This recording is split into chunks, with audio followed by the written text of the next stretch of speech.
Welcome back, horror lovers.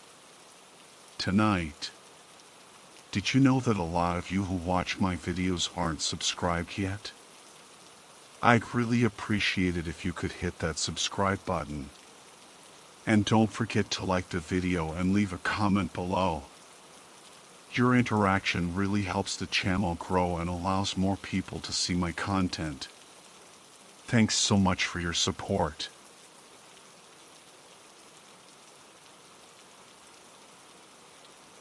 Alright, let me get this straight. I refuse to admit that I'm a bully. I'm not.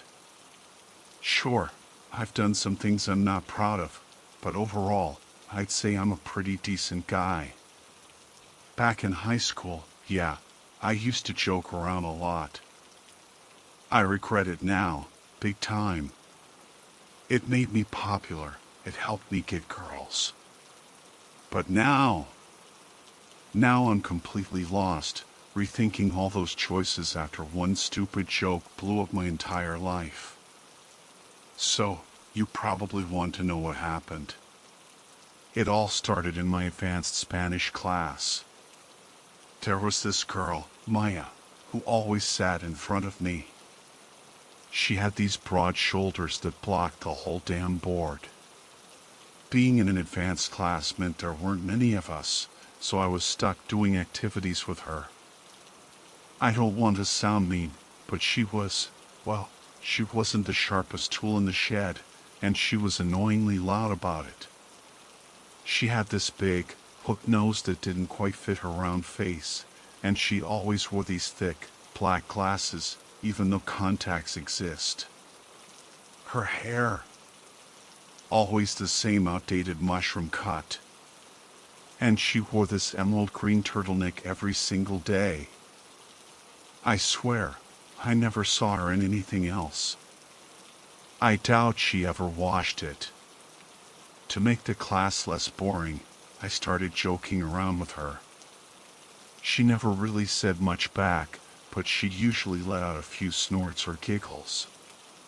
It was obvious my jokes made the class more bearable for her, and honestly, if I didn't talk to her, I don't know who would have. This one day was no different. The teacher was late, and the room was dead silent. I was bored out of my mind. So, I leaned forward. "Yo, Cringe, what's up?" I buried my face in her shoulder and took a loud, exaggerated sniff. "Geez, when's the last time you showered? Do you ever change that sweater? I swear I can see mold growing on that sleeve." I stood up and dramatically pointed at a tiny stain on her cuff. The whole class turned to look at us, obviously disturbed. "Jake." "Stop it," she mumbled, not making eye contact. "Stop it." But I was on a roll. It would have been rude to stop before the punchline. I whipped out my phone and started frantically searching for pictures of Edna Mode from The Incredibles. I shoved the screen in her face. "Yo, Edna, why is your picture online?" I couldn't help but burst out laughing, hissing like a maniac at how hilarious I thought I was. The class was cracking up, too. Giggles and guffaws filled the room. Maya's face turned bright red. She tried to hide it by ducking her head and pretending to focus on her work. Satisfied, I went back to scrolling on my phone. 2 days later, I got called to the teacher's office. I had a vague idea of what was going on, but it hit me when I saw Maya sitting there. The teacher said Maya wanted to talk to me, and he was there to supervise. Seriously? If she wanted to tell me she was upset, I got it. Did she really have to snitch on me and get us both in trouble? Why couldn't we just talk it out like normal people, move on, and stay friends? But whatever. Fine. Let's talk. I slumped into the other chair, crossed my legs, and waited for her to start. "Jake, I wanted to talk to you because you insulted me in class 2 days ago," she said, her voice shaking a little. "You called me names and kept insulting me even after I asked you to stop. I want you to apologize." She stared at me, her eyes filled with resentment. So, this was a joke. She always got on my nerves with her pettiness, like that time she cried after I told everyone who she had a crush on. She deserved it, though. He spat on her when he found out. I mean, who wouldn't be insulted to be liked by a whale? "I didn't insult you. I was just joking. We were having fun. But I guess you remember things differently." I could see the anger building in her eyes. "Oh yeah? What about that time you made fun of my writing?" "Ah, Maya's dad ran away. Oh, poor Maya." She was practically shaking, tears welling up in her eyes. Honestly, I didn't even remember saying that. The teacher was waving his hands, telling her to calm down. He was clearly annoyed. I didn't want to make things worse, but I had to defend myself. "Look, you're kind of putting words in my mouth. Saying I said things I don't remember saying. It kind of seems like you're playing the victim, you know?" I didn't even try to hide the amusement in my voice. I saw the teacher nod along with me. Her mouth dropped open, and she shook her head, her lips twitching. "So, not only are you refusing to apologize, but you're also denying you ever said those things?" Her brown eyes narrowed, and she looked almost defeated. "I'm not denying anything. I'm just saying I remember it differently." Her face was red, and she forced a nasty smile. She went silent, just staring at me. I tried to look casual, like I didn't have a care in the world, hoping to ease the tension. "Well," she finally said, her voice so cold it sent shivers down my spine, "since your memory is so bad, I'm going to show you something you won't have trouble remembering." She relaxed a bit, sinking back into her chair. She almost looked peaceful. "You'll live your life not knowing what it is. But if you mess with me again, ever, I'm going to show it to you in a way you'll never forget. It'll ruin your life." She stood up and walked out, leaving me frozen, trying to process what she'd just said. Her calmness made me uneasy, but I figured someone so delusional could only make empty threats. The teacher promised they'd make sure nothing would happen to me, and that Maya would get detention for threatening me. Even though I knew they were usually pretty useless, it still felt good to see her get in trouble for her made-up accusations. Because of Maya's outburst, I got off scot-free. For the next few weeks, I was worried things would be awkward in class. But she took care of that by completely ignoring me. Whenever I came into view, she'd go quiet, her eyes darting around, her head turning away to avoid any contact. Being the bigger person, I'd still greet her when I passed her desk. She ignored me every time. In the end, it didn't really matter. We were both seniors, and graduation was just 3 months away. After high school, I moved on. I didn't do anything spectacular, but getting into a decent college was good enough for me. The change of scenery and the buzz of the city were so exciting that I completely forgot about Maya. College was a whole new world. I joined a frat, Sigma Alpha something, and quickly became one of the popular guys. My sense of humor, which apparently some people find charming, helped me win over a few hearts. One girl, Chloe, was absolutely head over heels for me. I'm talking full-on obsessed. After we first met, she went around asking everyone what classes I was taking, just so she could join them and be near me. She even started cooking for me because I was too lazy to cook for myself. Not a single day went by that she didn't pack me a fancy lunchbox. Sometimes, she'd book reservations at nice restaurants just in case I got bored with the usual cafeteria food. I turned her down a few times, mostly because I was chasing other, hotter girls, but she was so persistent that I eventually gave in. I showed her off to my frat brothers, bragging about how obsessed she was with me.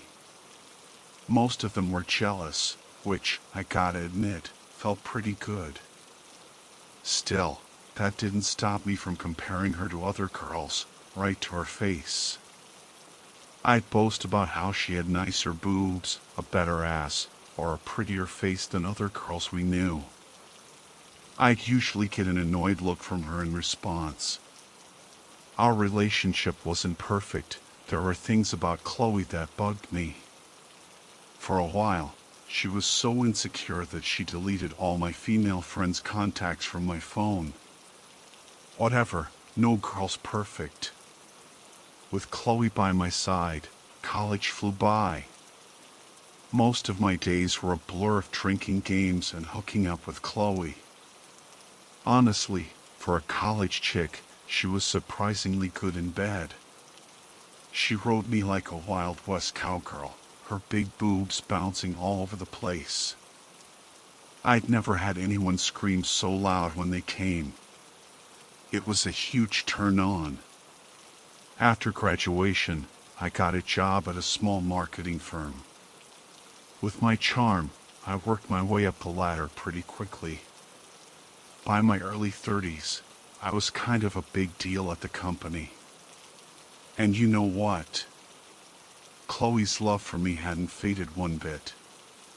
We got hitched a few years after college in a small, low-key wedding, and not long after, we had our first kid, a boy named Noah. Chloe was an amazing mom and wife. She kept the house spotless and always looked her best, especially during our regular weekend parties with my coworkers. I loved her and Noah more than anything. Noah was the cutest, most imaginative kid. He'd often wake us up in the middle of the night, complaining about monsters with glowing red eyes in his closet. A few years later, I got another promotion. Big celebration, of course.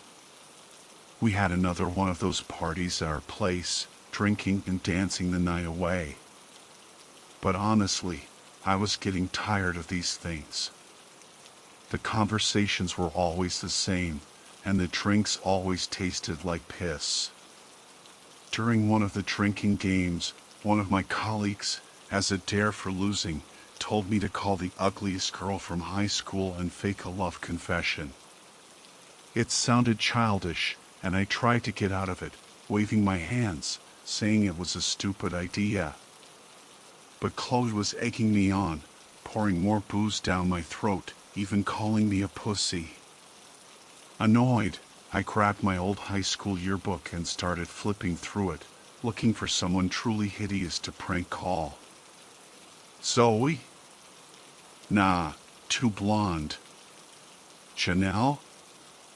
Not fat enough. Emily? Not that nerdy. Maya? Oh yeah. Maya. That pathetic whale from Spanish class. She was perfect. Just pointing at her picture had everyone in stitches. There was no way I could back down now. Without thinking, I dialed her number. The phone rang and rang. The room got quiet, the giggles died down, and everyone's eyes were on me, their lips twitching in anticipation. It felt like forever, and I was getting impatient. Just when I was about to hang up, she answered. Snickering, I shouted, "Yo, it's Jake. Remember me, Maya?" Or should I call you Edna Mode? The room erupted in laughter. But there was nothing on the other end. Just silence. All I could hear was her faint breathing. Then, before I could say anything else, she hung up. Talk about anticlimactic. I tried calling her a few more times, but she didn't pick up. Annoyed, we moved on to other, more interesting ways to embarrass each other. I didn't think much about it after that night. Life went on as usual. Work, home, the occasional party. It was the simple, happy life I'd always wanted. An easy job, a wife who adored me, and a warm, loving family. I wish things could have stayed that simple. One night, I came home late from work, later than usual, and grabbed the mail as I pulled into the driveway. Usually, it was just junk, but a blue envelope stood out amongst the usual white ones. It was weird. No return address, no name, nothing. Curious, I took it inside, shutting the door behind me as I ripped it open. I sat down at the kitchen table and pulled out a folded piece of paper. My heart stopped when I saw the words DNA test report printed at the top. My mind went completely blank. Before I could even process the implications, I forced myself to keep reading. Child, Noah Miller. Alleged father, Jake Miller. Interpretation. Combined paternity index, 0. Probability of paternity, 0%. The alleged father is excluded as the biological father of the tested child. This conclusion is based on the non-matching alleles observed at the one loci listed above with A2PI equal to 0. Fuck. How could this happen? How long had she been cheating? Was it a one-night stand gone wrong, or was it a long-term affair? And with who? If she had been cheating on me, she didn't show any obvious signs. But maybe all that affection, all that passion, was just guilt. Oh, that bitch. I could feel the rage boiling inside me, my hands trembling. I stormed into our bedroom, knocking over a chair and stomping on clothes that were scattered on the floor, and shoved the report in Chloe's face. Explain this to me, you whore. I expected her to freak out, to stammer and make up some pathetic excuse, maybe even claim the report was fake. Or maybe she would break down in tears, begging for forgiveness, confessing to her infidelity. But no. She did the last thing I expected. She laughed. That fucking bitch laughed. Oh, Jake, we always thought you were a little slow, but this confirms it. She was practically hysterical, gasping for breath between fits of laughter. We? I asked, my head frantically scanning the room, looking for the other guy, whoever this mystery lover was. As I looked around, Chloe reached under the table and pulled out a ridiculously large, gaudy-looking garland. Like the kind you'd see a pageant queen wearing. She placed it on my head like I had won some kind of twisted prize. I was beyond furious. I reached up to rip the stupid thing off my head, but my hand froze halfway there as the bathroom door creaked open. And who comes waltzing out? Carlos, one of my coworkers. I sputtered, about to lose it, when another person appeared, and then another, and another. Faces I saw every day at work. In the break room, in the cubicle next to me, even on my own damn HR team. I felt my mouth opening and closing, but no words came out. They all looked so happy, so excited. Like they were throwing me a surprise party. Surprise, They shouted in unison, waving their arms like lunatics, celebrating my obvious confusion and distress. I was completely disoriented, their cheers echoing in my ears, a chaotic symphony of betrayal. My mouth hung open as I watched them dance around the room, some of them setting off small confetti cannons, showering the room in glitter and ribbons. Ignoring my horrified expression, Chloe handed me a tablet, a video playing on the screen. No, not a video. A live stream. The tiny, flickering red dot in the top left corner confirmed it. But that wasn't the worst part. There I was, on the screen, holding a tablet, looking down at it, into an infinite loop of myself, standing in the same bedroom, in the same position, staring at the same tablet. It was a live stream of me. Right now. You were chosen to be the star of our reality TV show, live stream. Chloe, no, Rebecca explained, grinning from ear to ear. My real name is Rebecca, by the way. I'm a porn actress. We've been monitoring and recording your life for the past 10 years.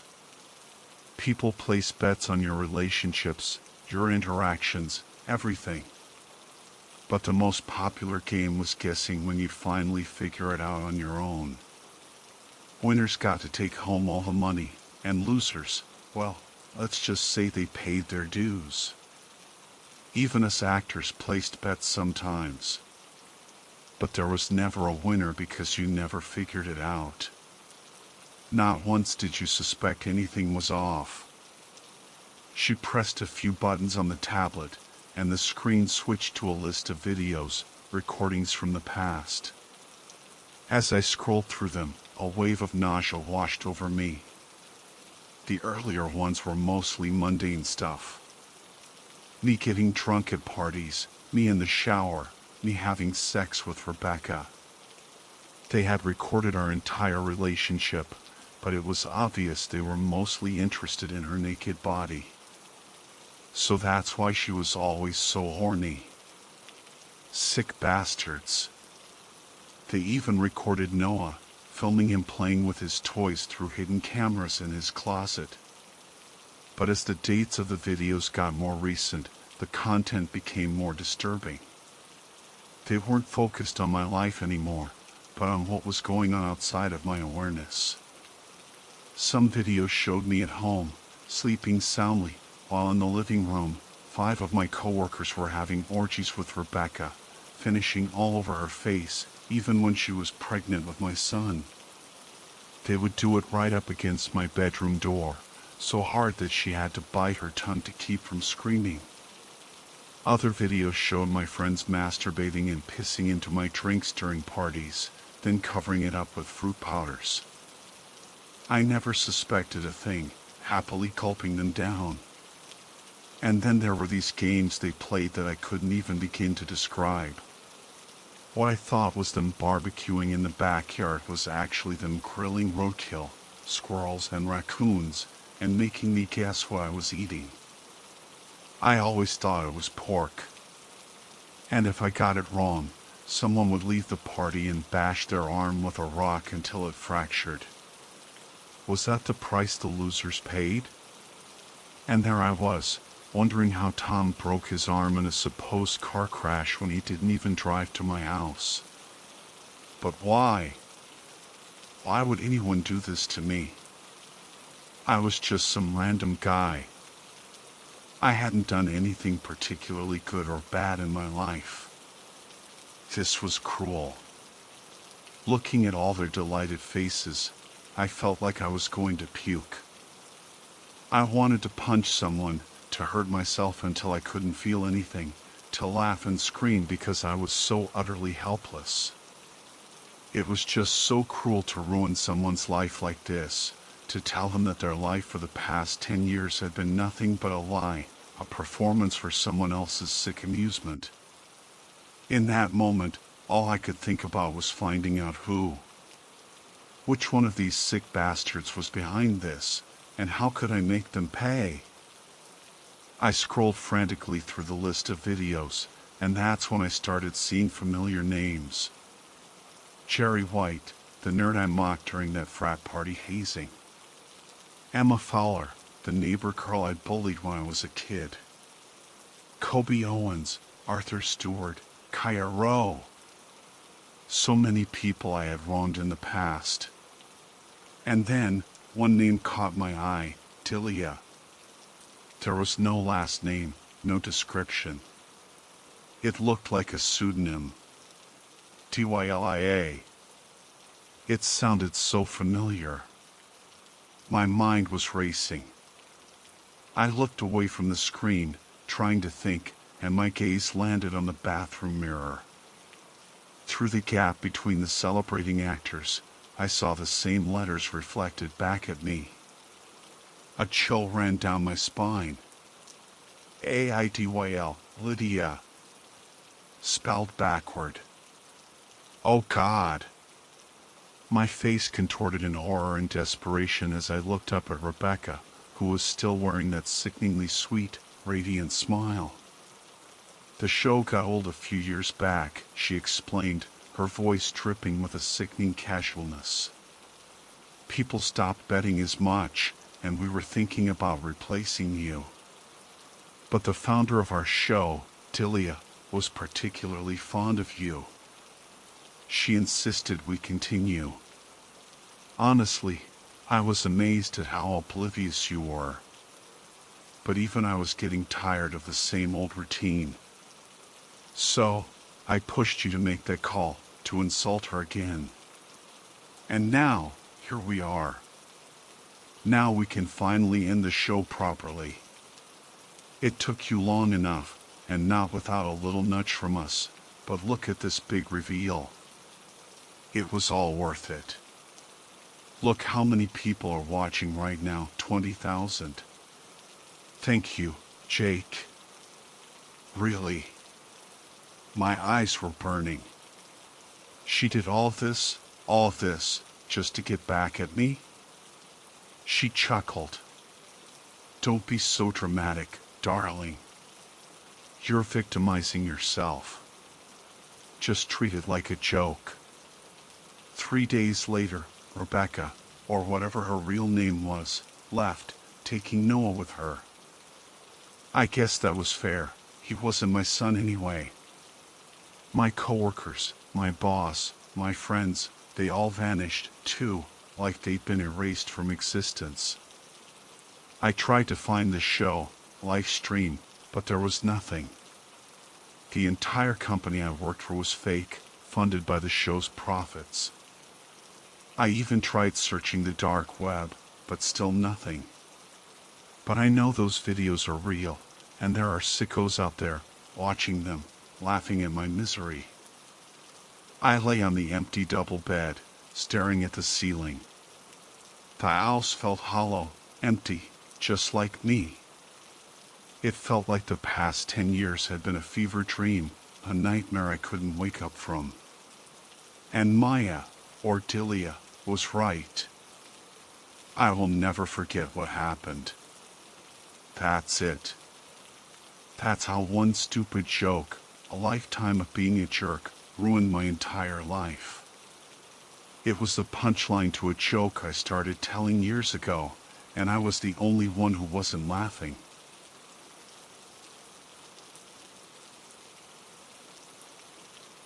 So, a couple of weeks ago, I met this guy, Ethan, on Tinder. His profile picture? Let's just say it was interesting. He had this dark brown hair, almost black, styled in this half-up, half-down thing. And a spider-web tattoo behind his ear that went down his neck, ending with a super realistic spider that looked like it was biting him. He had other tattoos, but they were kind of random, abstract stuff. The spider was definitely the centerpiece. Oh, and red contacts. But it was weird, in the sunlight, they looked like they had a hint of honey brown in them. He was taking a selfie in a public bathroom mirror, a lollipop stick hanging out of his pink lips. He gave off a weird vibe, but it was intriguing to me. I was about to swipe right. I mean, the guy was seriously hot, but then I thought, better check his bio. Don't need any red flags. He was 23, same as me. His bio was short and to the point. Hope you like vampires, because I'm a neck biter who doesn't mind the taste of blood. Okay, yeah, my friends thought it was super cringy when I told them. But me? I have a thing for vampires, so this was kind of a turn on. So we started messaging, and he was all about hooking up. But we both agreed to take it slow, get to know each other first. You know, boundaries, personalities, all that good stuff. Our first meetup was at Arby's. Classy, right? We talked over roast beef sandwiches and curly fries, and it was actually amazing. We had, like, all the same kinks, interests, and boundaries. It felt like the universe had finally sent a gorgeous, compatible guy my way. But then things started getting weird. The night after we met, I couldn't sleep. Every time I closed my eyes, my beagle, Buster, would go nuts. He'd be barking and growling at my bedroom window, totally panicked. I'd jump up, look outside, and there'd be nothing. Not a damn thing. I figured maybe a tree shadow was freaking him out, so I put him in his crate downstairs. I could hear him barking for a few minutes, but then he quieted down.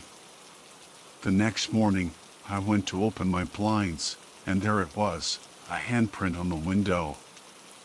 Not just any handprint, though. This one looked like it was made in blood. It was dripping from the middle and index fingers, all dried and gross.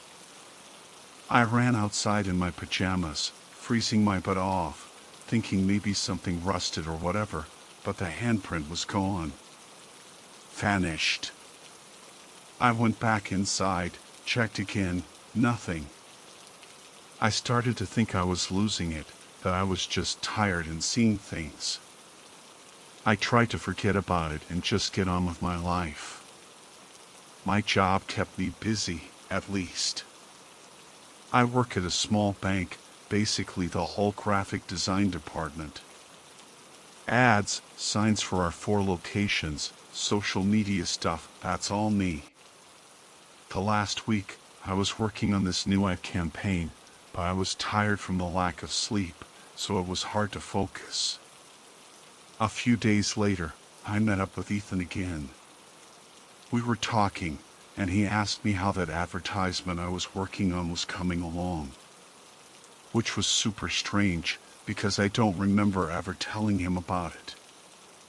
I mean, I'm pretty sure I didn't. It was a small detail, but it felt off. Anyway, I answered him, but the whole thing felt really weird.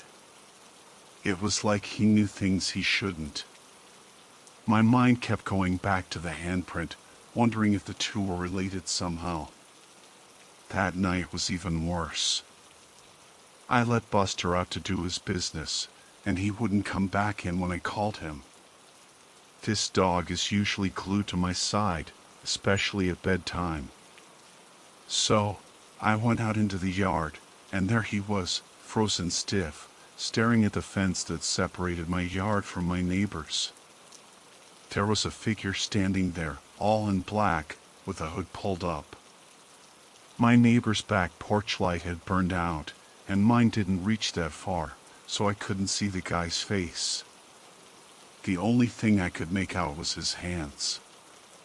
They looked like they were stained red, like his fingernails were dipped in blood. It made the hair on the back of my neck stand up. I screamed bloody murder, grabbed Buster, and slammed the back door shut. I locked every door and window in the house, shaking like a leaf. I called the cops and my neighbors. The cops basically told me there was nothing they could do.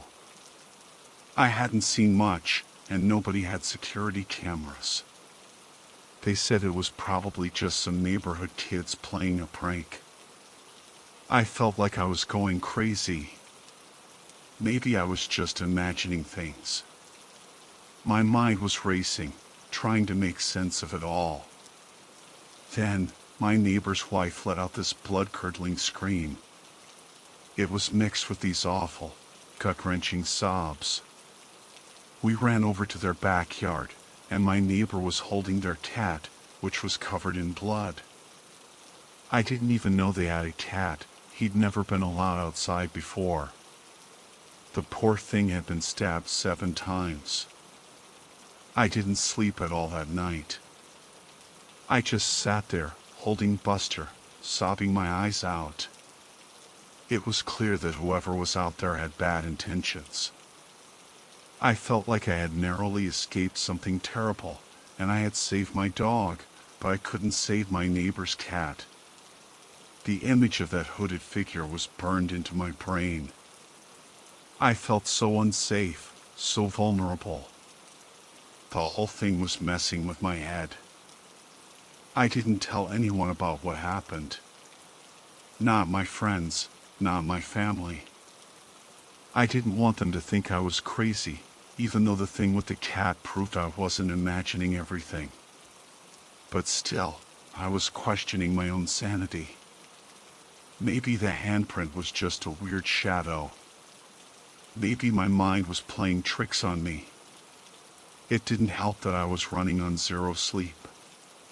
Through all of this, Ethan was like my anchor.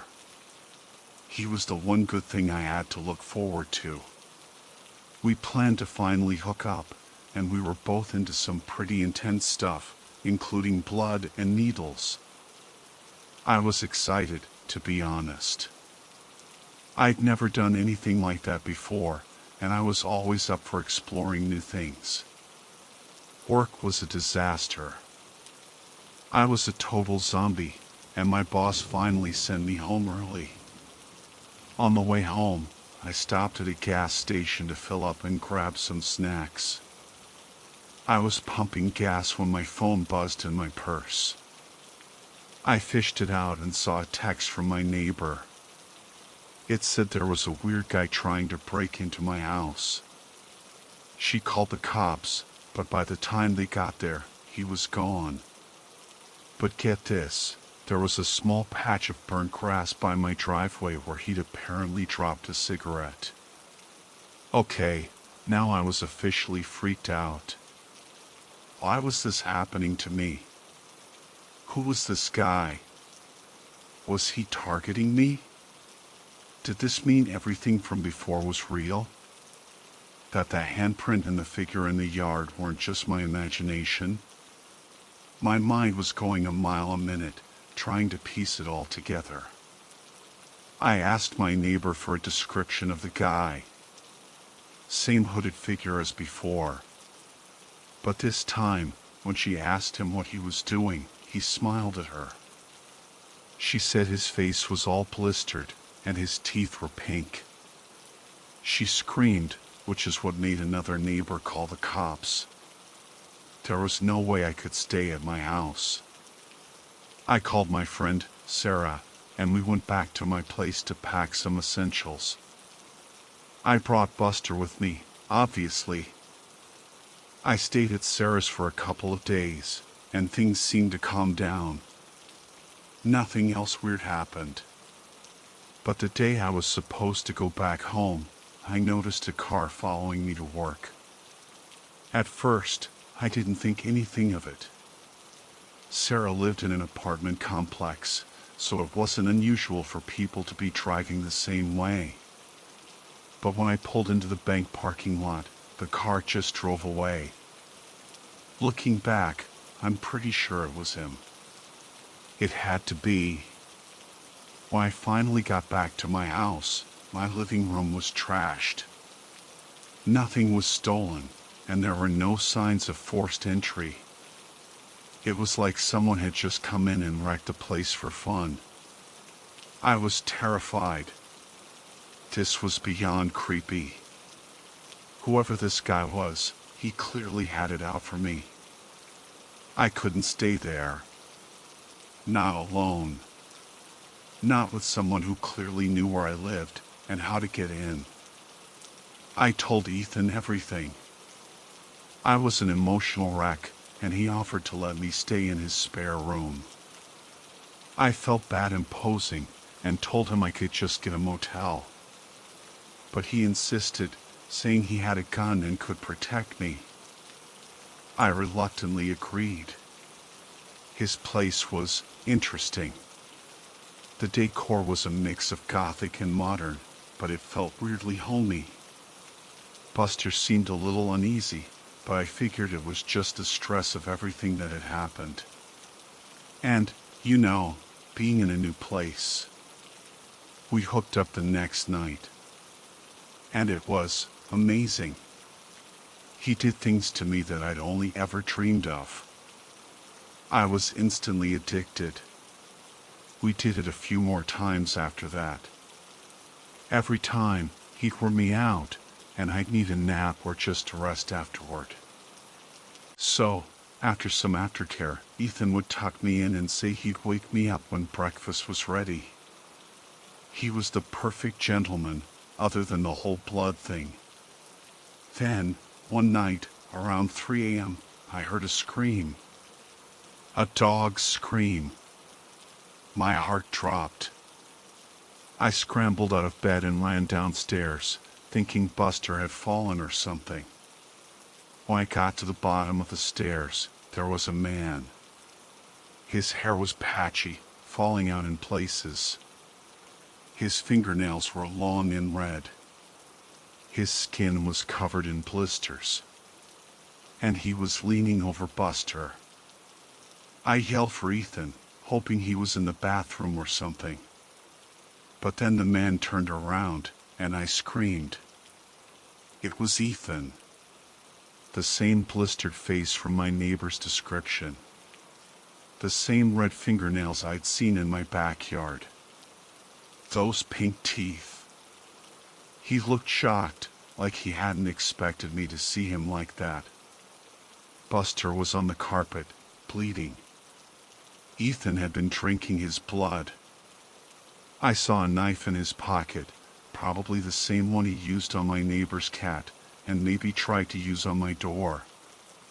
He reached for the knife when I turned and ran back upstairs. I barricaded myself in his bedroom, which, thankfully, had a lock. I pushed furniture in front of the door for good measure. I was shaking so hard I could barely breathe. Then I noticed a blood stain on the carpet, under a chair. This wasn't the first time he had done this. I remembered that vial of my blood from our session. I thought we had used it all. I found 4 more in his closet when I emptied it, looking for anything I could use to protect myself. I was in serious danger. He started pounding on the door, growling my name. Then he started stabbing the door with the knife, probably hoping I was right behind it. I grabbed my stuff and got dressed as fast as I could. He was begging me to let him in, saying he needed my blood to cure him, that he needed my nutrients. He promised he'd be good to me if I just gave him his medicine. I didn't listen. I didn't believe a word he said. He punched a hole through the door, and I knew I had to get out of there. I climbed out the window just as he was peeking through the hole in the door, screaming my name. I threw my stuff out before me, hoping it would cushion my fall. My ankle was definitely messed up from the jump, but I didn't care. I ran to my car, threw my stuff in the back, and saw him stab the knife through the front door. He ran after my car as I sped away, still screaming. I ended up in the ER, my ankle throbbing, my mind reeling. I told the nurses and the cops everything. Every single crazy detail.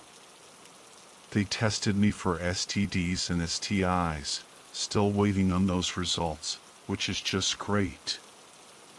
I gave the police my statement, and they told me that Ethan's house was actually abandoned. No one had lived there in 5 years. And his Tinder profile? Gone, of course. Poof. Vanished into thin air. The only picture I had of him was of his chest and neck, up to his chin, nothing of his face. I have a feeling they're never going to find him. I don't even know if Ethan was his real name. I didn't feel safe anywhere. I quit my job. I moved to a different city. I dyed my hair blonde and even got some lip fillers, hoping it would change my appearance enough. I was a complete wreck. I missed Buster so much it hurt. But the image of Ethan drinking his blood was burned into my memory. I don't think I could ever look at another beagle again without seeing that. It was too painful, too traumatic. The whole ordeal has left me scarred in ways I never could have imagined. My world had been turned upside down, and I was struggling to find my footing. Right now, I'm holed up in a motel, jumping from one to another, hoping he'll never find me. I'm living off my savings, but they're dwindling fast. My mom offered to let me move back in with her, into my old room, and she keeps suggesting I see a therapist. But I can't. I just can't leave these motel rooms. The thought of being out in the open, vulnerable, makes me sick to my stomach. I feel safer in these dingy rooms, with their stale air and thin walls. At least here, I can hide, even if it's just an illusion of safety. I don't know what I'm going to do. I'm running out of money, and the fear is crushing me. I feel like I'm trapped in a nightmare that I can't wake up from. Every shadow, every noise, makes me jump. I'm constantly looking over my shoulder, wondering if he's found me. I'm losing hope that I'll ever escape this, that I'll ever feel safe again. That's why I'm writing this, posting it online. I don't know if I'll survive this. If he finds me, at least the world will know I wasn't crazy. That my story is real. Maybe it'll be a warning to someone else. A cautionary tale. Because this guy, this Ethan, or whatever his name is, he's a monster. He's not just some creepy guy on Tinder. He's a predator. And he could be anyone. He could be anywhere. He ruined my life in an instant. He took everything from me, my sense of safety, my job, my home, my dog. I'm a shell of the person I used to be. And I don't want anyone else to go through this. I don't want him to hurt anyone else. I wouldn't wish this on my worst enemy. So, please, be careful out there. Be careful who you meet online. Especially on Tinder. Don't trust anyone too easily. Because you never know who might be hiding behind a charming profile and a killer smile. You never know when you might run into your own personal Ethan. It's been months, and I'm still living this nomadic life, flitting from one cheap motel to another. Each one is as depressing as the last, but they've become my refuge. The walls are thin, the carpets are stained, and the air always smells faintly of stale cigarettes and despair. But it's better than being out in the open, a target. My savings are almost gone, and the thought of having to get a job, to interact with people, to pretend to be normal, fills me with dread. How can I go back to a regular life after everything that's happened? How can I pretend that I'm not constantly looking over my shoulder, waiting for him to reappear? My mom calls every day, worried sick about me. She begs me to come home, to see a therapist, to try to move on. But I can't. Home doesn't feel safe anymore. And therapy? What's a therapist going to say? Oh, you were almost killed by a blood-drinking vampire you met on Tinder? Let's unpack that. I can't deal with that right now. I can barely deal with getting out of bed in the morning. Some days, the weight of it all is just too much. The fear, the paranoia, the grief for Buster, it's a constant, heavy burden. I've tried to find other people online who might have had similar experiences, a support group for survivors of dating app monsters, maybe. But there's nothing. It's like I'm the only one this has ever happened to, which makes it even harder. I feel so isolated, so alone in this nightmare. Sometimes, when the silence of the motel room gets too loud, I think about what Ethan said about needing my blood to cure him. Was he sick? Was that all some kind of delusion, or was there some truth to it? It doesn't matter, I guess. He was a monster, regardless of his reasons. But still, the questions haunt me. The what-ifs and whys circle in my mind, refusing to let me find peace. It's like he's still inside my head, even though he's not here physically. I know this isn't a life. Hiding, running, jumping at every shadow. It's no way to live. But I don't know how to stop. The fear is too strong. The memories are too vivid. Every time I close my eyes, I see his face, his blistered skin, those pink teeth. I hear Buster scream. I feel the cold metal of the knife against the door. I wish I could go back to that day at Arby's, to that first date. I wish I had swiped left. I wish I had never met Ethan. But I can't change the past. All I can do is try to survive the present. And hope that someday, somehow, I'll find a way to escape this fear, to reclaim my life. This is my story. It's a warning. It's a plea for help. It's a testament to the fact that monsters are real. They walk among us, hiding behind charming smiles and witty bios. They lure you in with promises of connection and excitement, and then they destroy you. So please, be careful. Be vigilant. Trust your instincts. And if you ever meet someone who seems too good to be true, who makes your skin crawl, even just a little, run. Run as far and as fast as you can. Don't look back. Don't make the same mistakes I did. Don't let yourself become another victim. My life is a cautionary tale. Don't let yours be the sequel. The world needs to know that these things happen. That people like Ethan exist.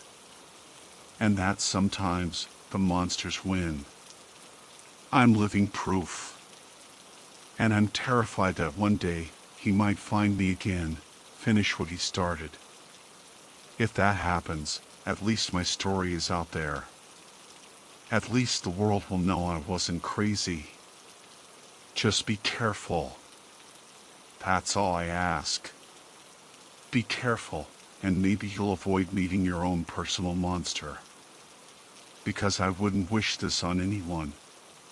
Not in a million years. Not even on my worst enemy.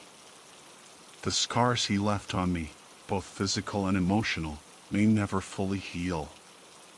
And the fear is a constant companion, a shadow that follows me everywhere I go.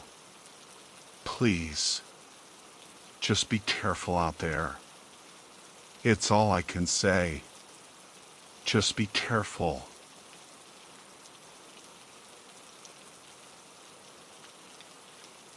It was just another boring Tuesday night, maybe 2 weeks ago.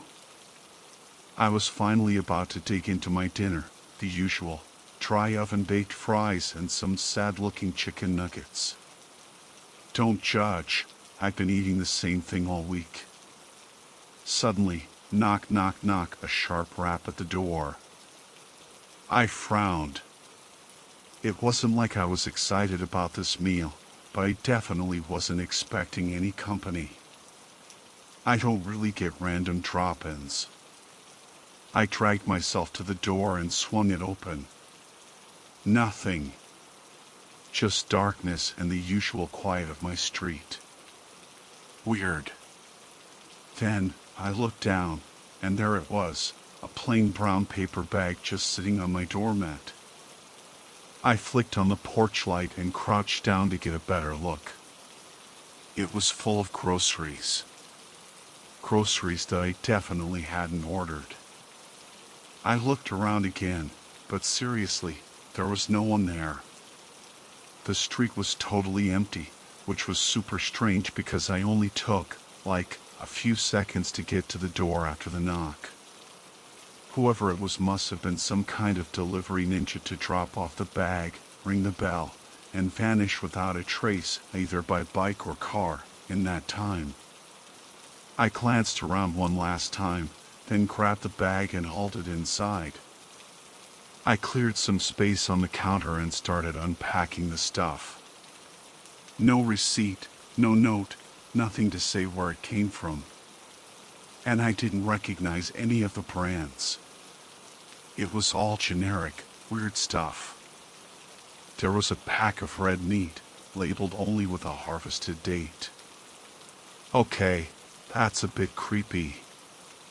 Then there was a giant, 2-liter bottle of SPF 500 sunscreen. Seriously? Who needs that much protection? A huge jar of garlic-free herbs and spices. What's the point of that? An unlabeled bottle of red wine, and then this mysterious bottle of tomato sauce. It had a plain white sticker on the front that just said Life Sauce. That's it. No ingredients, no company logo, no Best By date, nothing. The name of the character is now Alex. Now, normally, I would have tried to figure out who these groceries belong to and get them back to the right person. But let's be real, with the way prices are these days and the economy being a total dumpster fire, I decided to just keep them. Besides, there was no way to even contact anyone about returning them even if I wanted to. So, I tossed the meat in the freezer, stashed the wine in my sad, mostly empty wine rack, put the weird herbs and spices with the others, and left the sunscreen on the counter. But that sauce? I cracked it open right away. I poured a huge dollop of it all over my fries and nuggets. And oh my God, it was amazing. It was the best tomato sauce I'd ever had, rich and savory, with these subtle spices. It was the kind of thing I'd stopped buying because I was trying to save money, and I savored every single bite. Over the next few days, I was obsessed with that sauce. I'd put it on everything. Seriously, everything. I was practically drowning my food in it. Eggs, Life Sauce. Sandwiches, Life Sauce. Leftover pizza? You better believe it, Life Sauce. It made even the blandest meals taste incredible. I was going through it like crazy, and within a few days, I was down to the last few drops, the bottle feeling light and empty in my hands. I figured I'd try to scrape out the last bits for breakfast the next day, so I didn't bother throwing it out. The next morning, I opened the fridge, and my jaw hit the floor. There, right where I'd left it on the middle shelf, was the life sauce bottle. But it wasn't empty anymore. It was full. I picked it up, turning it over and over in my hands. It was heavy, filled to the brim with that delicious, dark red sauce. The life sauce label was still there, but underneath, in tiny print, there was a number, 1. Had that been there before? I couldn't remember. But even if it had, it didn't explain how a completely empty bottle was suddenly full again. I was seriously freaking out. But I was also starving. So, I pushed the mystery sauce aside for the moment and fried up some bacon and eggs. And guess what? Over the next couple of days, I polished off that bottle of sauce again, no problem. I put the almost empty bottle back in the fridge, and just like before, the next morning, it was full again. The only difference? That little number 1 had changed to a 2. This kept happening. Every time I emptied the bottle, it would magically refill itself overnight. It was like something out of a fairy tale, except way more delicious. Then, last week, things got even weirder.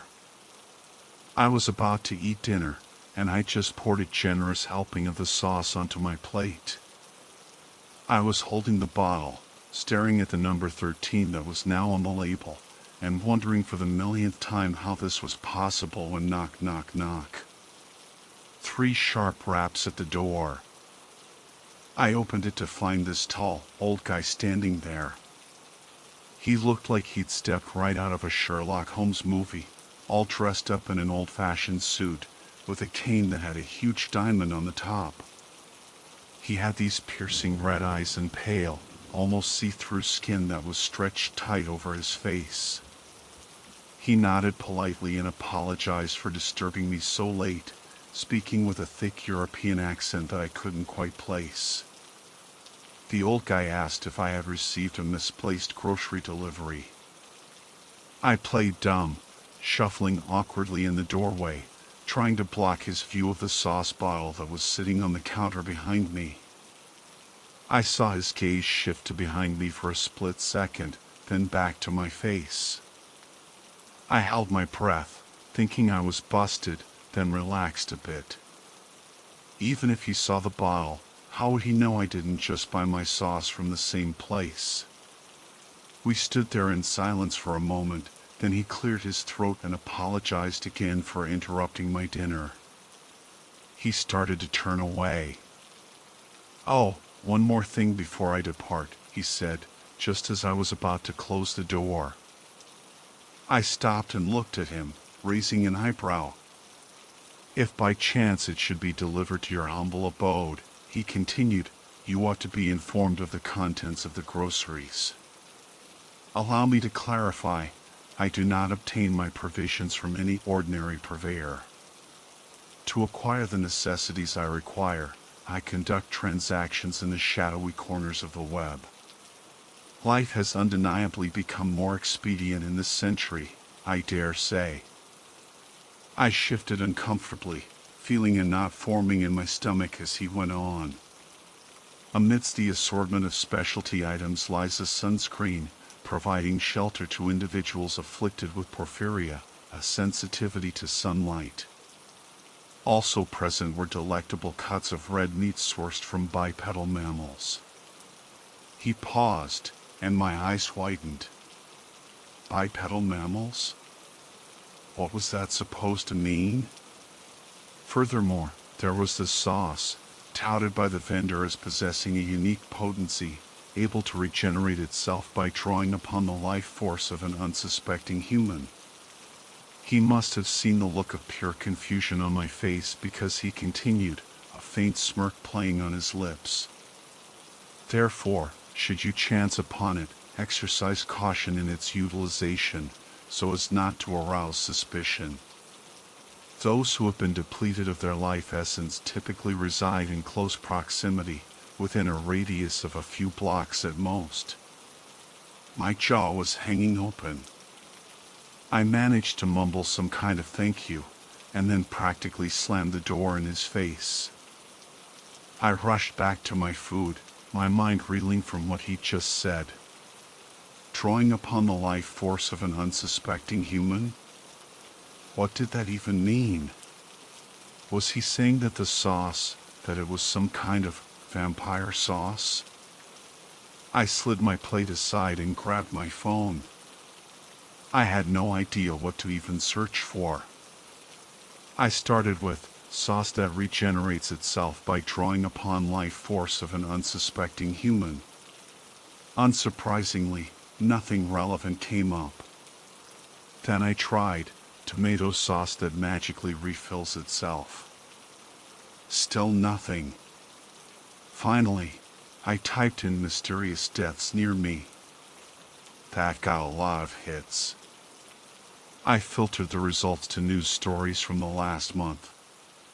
There were multiple stories about strange deaths in my area, cases where people had been found dead in their homes. In most of the cases, their partners had woken up to find them pale, gaunt, and lifeless, like all the blood had been drained from their bodies. There were no signs of foul play, no injuries, and most of them were said to have been completely normal the night before. They were just empty. My stomach dropped. It was like a punch to the gut. Suddenly, it all clicked. He was saying the sauce was made from the blood of my neighbors. Life sauce. Life source. It was made from people's lives. I felt like I was going to throw up. I had been eating people for weeks. My head was spinning. I grabbed the bottle of life sauce and stumbled towards the trash can, ready to throw it all away, the sauce, the meat, everything that came in that cursed grocery bag. I couldn't believe what I'd been doing, what I'd been eating. But then, like I said before, with inflation being what it is, and the economy being such a train wreck. And honestly, it was the best damn sauce I had ever tasted. So, I stopped. I didn't throw it away. I put the bottle back in the fridge. Look, I know it sounds bad. Okay, it is bad. But I'm trying to be more careful now, more aware of how much I use. I try not to waste it. I'm actually kind of proud that in the weeks since the weird old guy came to my door, the number on the bottle has only gone up to 15. I mean, that's not that many, right? I've been pretty restrained, if I'm being honest. It's not like I'm going through a bottle a day anymore. I'm making it last. And, to be fair, it's not like I'm making the sauce. I'm just enjoying the fruits of someone else's labor, so to speak. Someone else's very, very questionable labor. I know, I should probably stop. I should probably report this to the police, or someone. But have you seen the price of groceries lately? And have you tasted the sauce? I'm telling you, it's addictive. It's like nothing else in the world. It makes everything taste better. And honestly, a little bit of life sauce every now and then isn't that bad, is it? I mean, it is a pretty big neighborhood. There are plenty of people around. I think I've done pretty well, really. Don't you?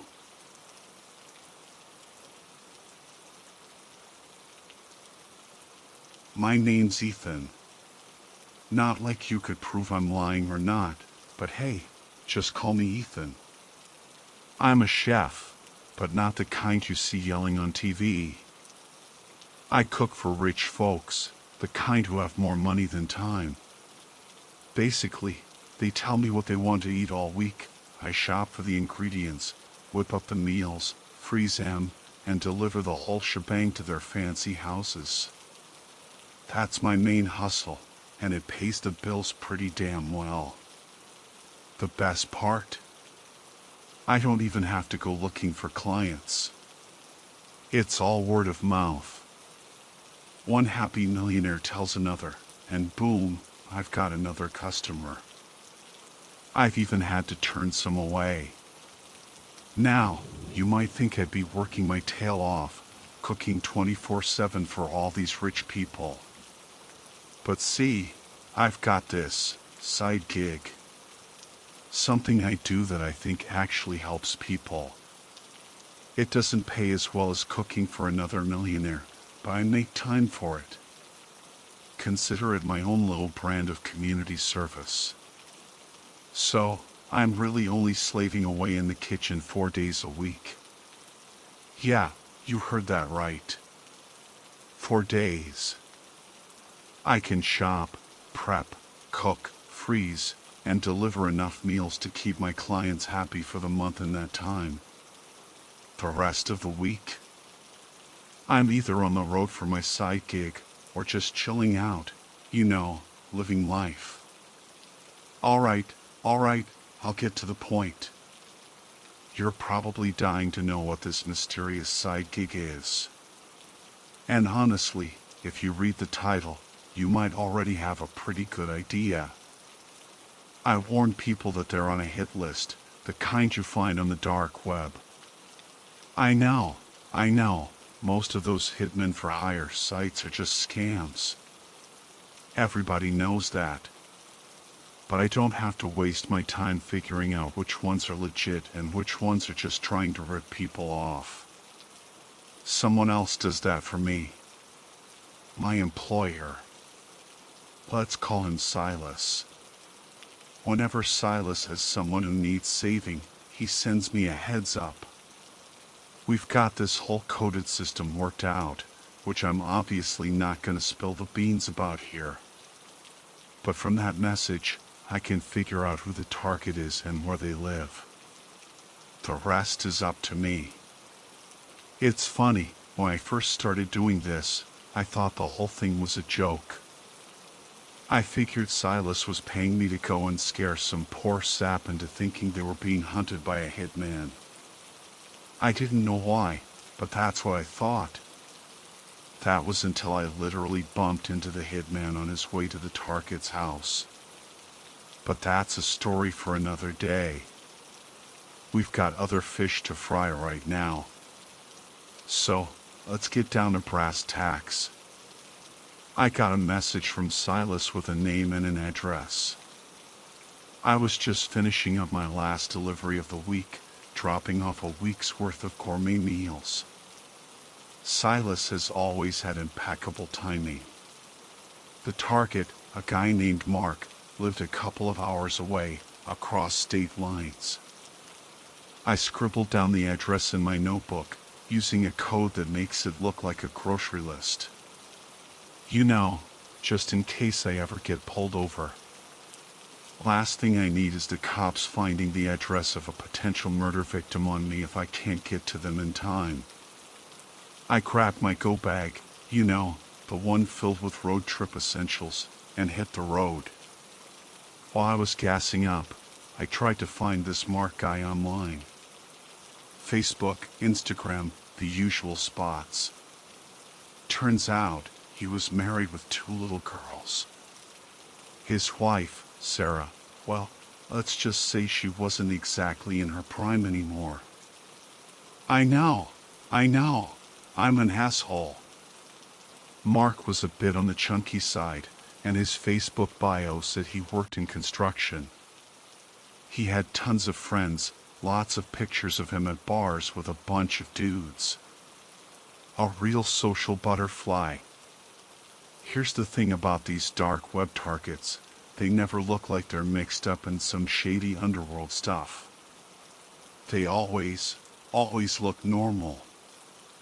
I can't just look at a target and know what they did to end up on a hit list. Hell, Most of the time, even after I warn them, I still don't find out. Sometimes, a target's name will pop up with an arrest record for dealing drugs or something, which is why I try to keep tabs on them afterward. But sometimes, my curiosity just goes unsatisfied. But, because I don't throw a fit, ask questions, or miss my objectives, Silas keeps hiring me. I'm a professional. Or at least, that's what I thought, until this Mark guy. It took me a few hours to get to Mark's neighborhood. Once I was on his street, I shot Silas a quick text to let him know I was in position. It was getting dark by then, which was perfect. Hiding out in my car is way easier at night. Less chance of some nosy neighbor wondering what I'm doing. I parked a few houses down from Mark's, in front of an empty lot. Prime real estate for surveillance. Mark's place was a 2-story house, pretty standard for a nice neighborhood. Fenced-in backyard, rose bushes in the front, nice green lawn. You know, the whole picture-perfect American dream vibe. Construction must pay pretty well. Now, you gotta understand, my job is delicate. Like, super delicate. I can't just waltz up to the front door, ring the doorbell, and say, "Hey, you're on a hit list." Good luck. Trust me, I tried that once. It didn't go well. I gotta do some recon, figure out the best way to not only tell the target they're in danger but also convince them it's real. That's the crucial part. Otherwise, they'll just think I'm some crazy person and call the cops on me. Like I said, I'm a professional, and I have to make them believe that. So, I pulled out this little tube thingy with a wire sticking out of it from my go bag. I set it on the dashboard and pointed it towards Mark's house. The other end of the wire was a USB, which I plugged into my laptop. That tube is a signal amplifier. Basically, it lets me snag their weak Wi-Fi signal and make it strong enough for me to use from a distance. It's the first thing I try because if I can get into their Wi-Fi, I can learn a ton about them before I even make contact. I fired up a couple of programs on my laptop. They're designed to brute force their way into Wi-Fi networks.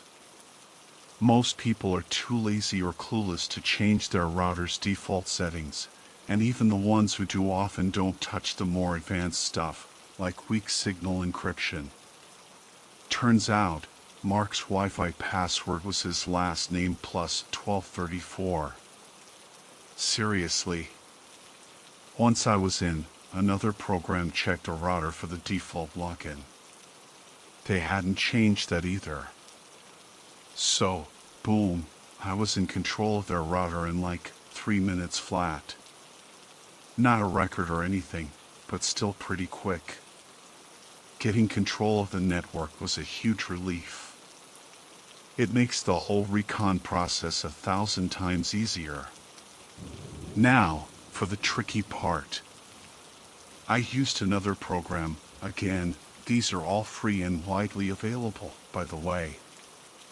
I'm not paying some hacker for this stuff, to put my computer between all the other devices in the house and the router. Think of it like this. All their phones, tablets, computers, they all thought my laptop was the router. My laptop then tricked those devices into thinking it was the website they were trying to visit.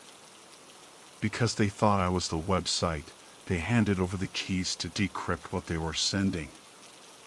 I could then read what they sent, forward their request to the real server, and just show them the results. Basically, I was like a spy hiding in the back room of their digital post office, opening all their letters, reading them, and then resealing them before sending them on their way. Encryption is no match for a man-in-the-middle attack.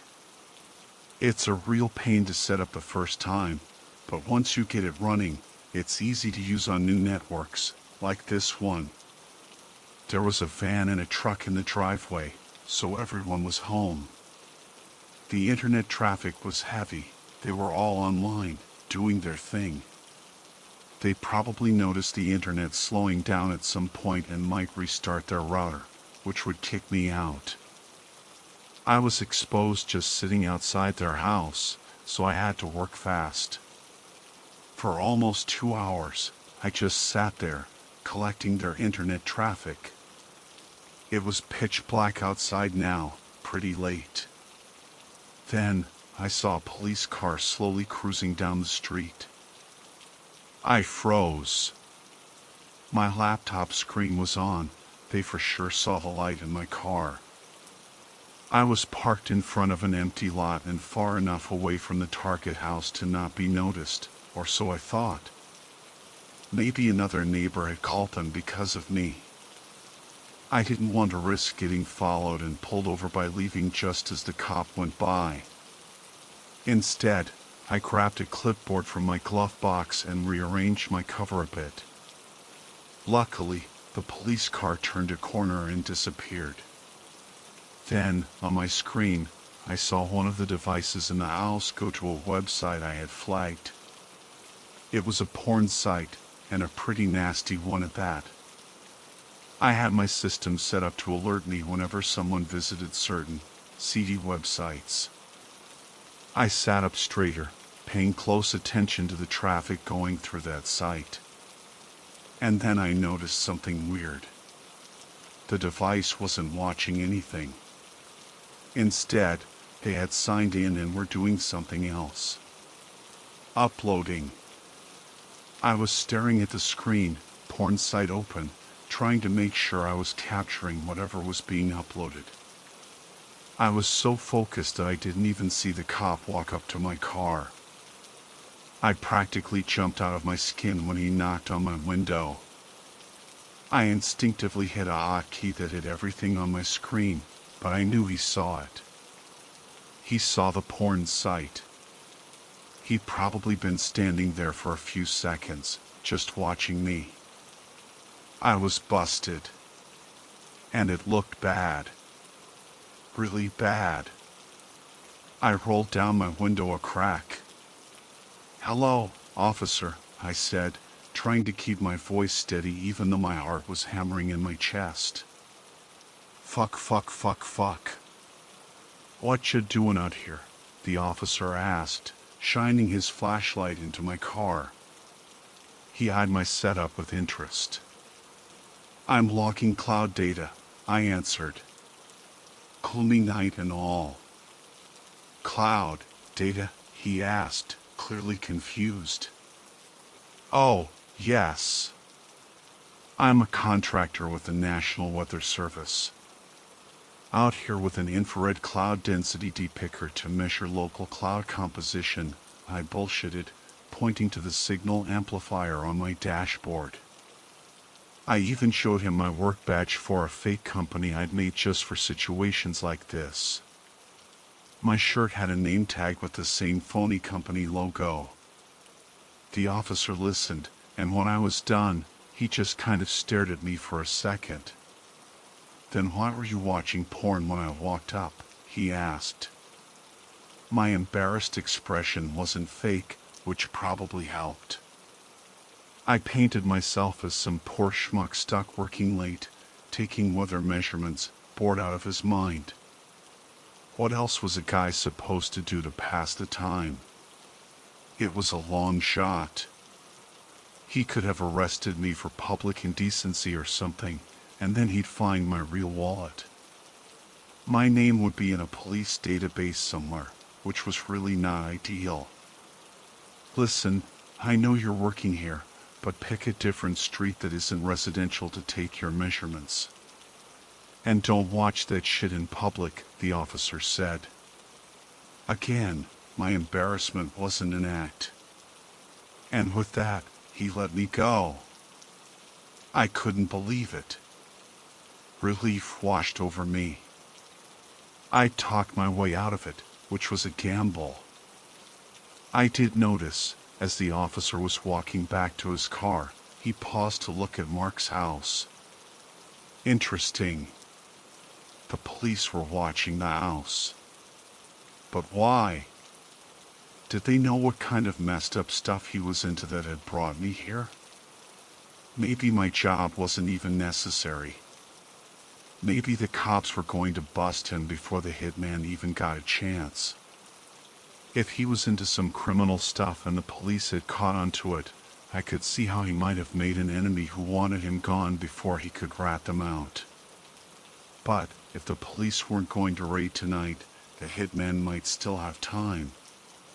Whether or not they decided to risk it with police checking the house was up to them. I packed up all my gear, disconnected from their network, and drove off. I ended up at a Walmart parking lot across town. Figured it was as good a place as any to set up shop again. I pulled up the local police scanner on my browser. Yeah, they just broadcast that stuff. Figured I'd listen in, see if anything went down at Mark's place. With the scanner crackling in the background, I started sifting through the data I collected. Mark had logged into his Facebook account, and thanks to my little man-in-the-middle trick, I had his password. Facebook is always a goldmine of information. It was in his messages that I found a conversation with that same cop from earlier. Turns out, the cop was a buddy of Mark's. Mark was claiming his wife, Sarah, was trying to take the kids and leave him. He said she might try to run in the middle of the night and asked the officer to patrol his neighborhood and give a strong police presence to scare her into staying and not kidnapping the kids. What the actual fuck? This guy was a textbook abuser. It was obvious. But the officer was a buddy from high school, and they regularly got beers with other members of the community, including police. So they covered each other's backs. Even if the officer didn't know everything, he had to know there was abuse, right? It was obvious to me. After checking his Facebook, I went back to that messed up porn site he'd been on.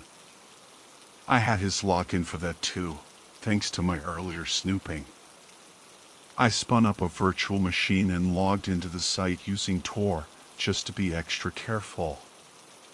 Since he'd been uploading stuff, I went straight to his account and checked out his videos. My stomach dropped. There were over 70 videos uploaded. The titles were all over the place, but a lot of them had to do with rape. Rape and kids. The videos with kids were marked as private, and I now figured this porn site was doing something under the table with those videos, selling them off to even seedier sites that could afford to be shut down by police while the main site operated above board. From a single thumbnail, I knew. It was his wife. And one of his kids. He was filming it and selling it. I felt sick. Like I was going to throw up. It was pretty clear to me then that I wasn't going to warn this guy about the hitman. Not in good conscience. No way. While I was trying to figure out what to do, I kept digging through the data. Sarah, his wife, had been online too. And as it turned out, she was a little bit tech savvy. I know that because she started using Tor while I was talking to that cop. She used it to send a short message on a message board, one that supplied me with a lot of my targets. It was an address sent to another user on the board. And then it all clicked. The whole messed up puzzle fell into place. And I found myself rooting for the bad guy. She'd get caught, of course. I could see a few mistakes she made where the police would figure out it was her and arrest her. But there wasn't anything I could do. I could warn her of her mistakes, but then she would be back to square one. It was like that damn trolley problem. Do you pull the lever and let this woman and her kids keep getting abused? Or do you leave the lever alone, let her ruin her own life by getting arrested, sending the kids off to CPS, but the piece of shit target gets what's coming to him? In the end, I left the lever alone. And from what I saw in the news later, I was right. He died. She got arrested. His side income was discovered. The kids went into the system. At least they were safe from him. That's the only comfort I can give myself. It was an impossible situation, is what I tell myself. But now, looking back, I see all the things I could have done, should have done. I could have brought down the FBI on this little Midwestern house. But in the heat of it all, I just didn't see that as an option. It felt impossible. I still lose sleep over it, but the choice is made. I figured Silas didn't know why this guy was a target, just that he was. I was hired to blindly stop any and all murders from dark web hired hitmen. There's no way they could know the details of every hitman transaction, right? Right? So, where does that leave me? Sitting in a Walmart parking lot, staring at a laptop screen, knowing a guy was about to get murdered because he was a monster. A monster I was supposed to save, but that I let die. The hit went down, just like Sarah planned. And yeah, like I figured, she got caught. The whole story came out, the abuse, the videos, everything. It was a media circus for a while. And me? I just went back to work. Cooked some more meals for rich people, delivered them, got paid. Life went on. But it wasn't the same. I kept expecting Silas to contact me, to ask what happened, why I didn't warn Mark. But he never did. Radio silence. It was like the whole thing never happened. Did he know? Did he know what Mark was doing? Did he know why Sarah put a hit on him? It was eating me up inside. I had all these questions, but no answers. I found myself re-examining other cases I took from Silas.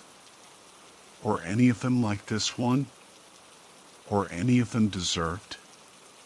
The job that used to feel like I was doing some good now felt dirty. Tainted.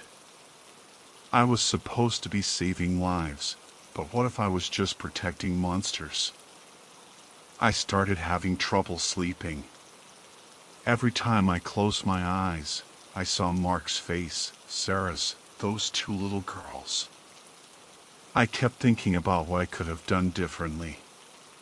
Maybe I could have saved Sarah from prison somehow. Gotten her and the kids into protective custody. Reported Mark to the FBI and used my evidence. Something. Anything. The weight of my silence was crushing me. It is crushing me. I even considered quitting the whole thing. Just going back to being a regular chef. No more dark web, no more hitmen, no more moral dilemmas. But then what? Who would warn the other people on those lists? Even if some of them were horrible, was death really the right answer? I don't know if death is the right answer for any of them. I didn't know anymore. I'm still doing the job. For now. I tell myself that maybe, just maybe, I'm still making a difference. Maybe some of the people I warn really are innocent. Maybe I am saving lives. But the doubt is always there, lurking in the shadows. It's a constant reminder of the choice I made, the choice to do nothing. And the worst part is, I don't know if I'd make a different choice if I had to do it all over again. That's what haunts me the most. The uncertainty. The knowledge that I'm capable of making that kind of decision, of being a passive observer to such a horrific situation, even when I knew I could probably intervene. Even when I knew it was within my skill set. So, yeah, that's my story. It's not a neat and tidy one. There's no happy ending, no clear resolution. Just a whole lot of gray area and a guy trying to live with the choices he's made. And the questions, they never stop. They're always there, swirling around in my head, a constant reminder of the darkness that exists in the world, and the darkness that exists within myself. And I still wonder if Silas will ever reach out. And I still wonder if I will ever sleep soundly again.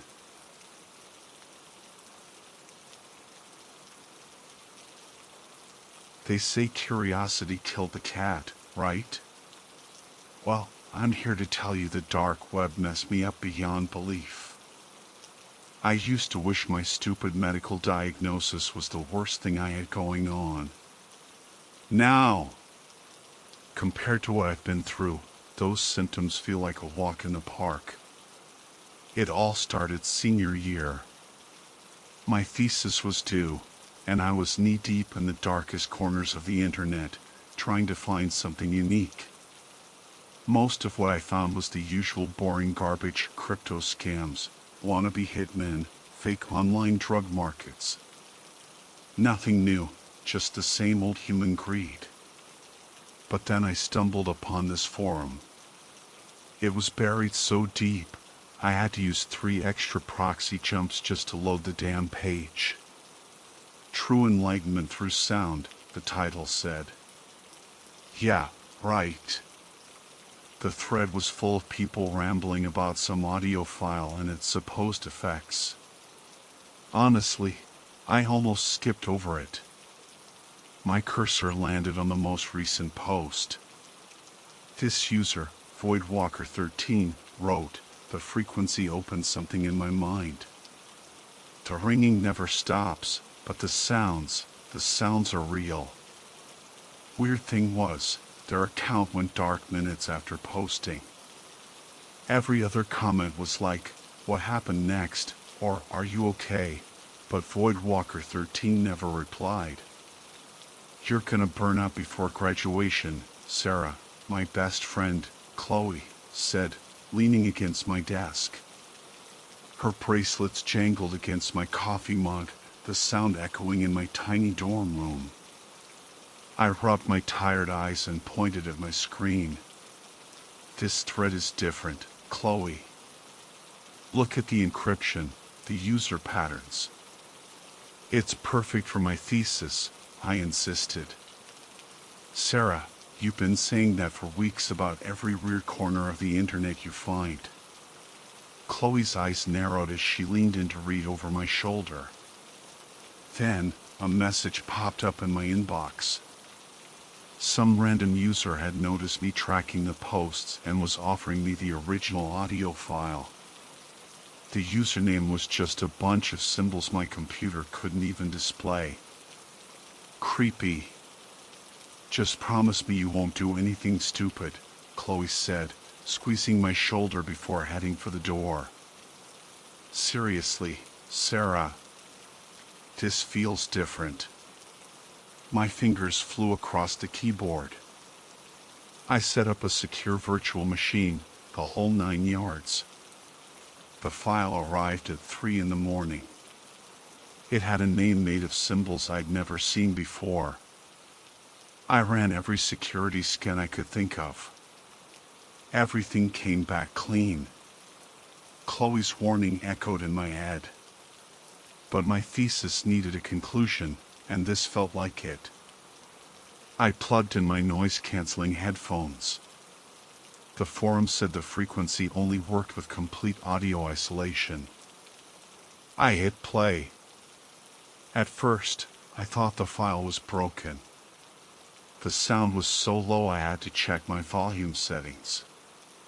Then I felt it, a resonance building beneath the silence. It wasn't quite music, not quite noise. The pitch started climbing, scraping against my skull. My vision started to blur as the frequency burrowed deeper. I ripped off my headphones, my heart pounding. But the sound didn't stop. It was inside my head now. A high-pitched ringing, pulsing with my heartbeat. I tried to tell myself it was just the aftermath of loud audio, that it would fade. It didn't. I went back to the forum, but it was gone. Offline. Vanished. My screen just showed an error message and a string of those strange symbols, burning after images into my vision.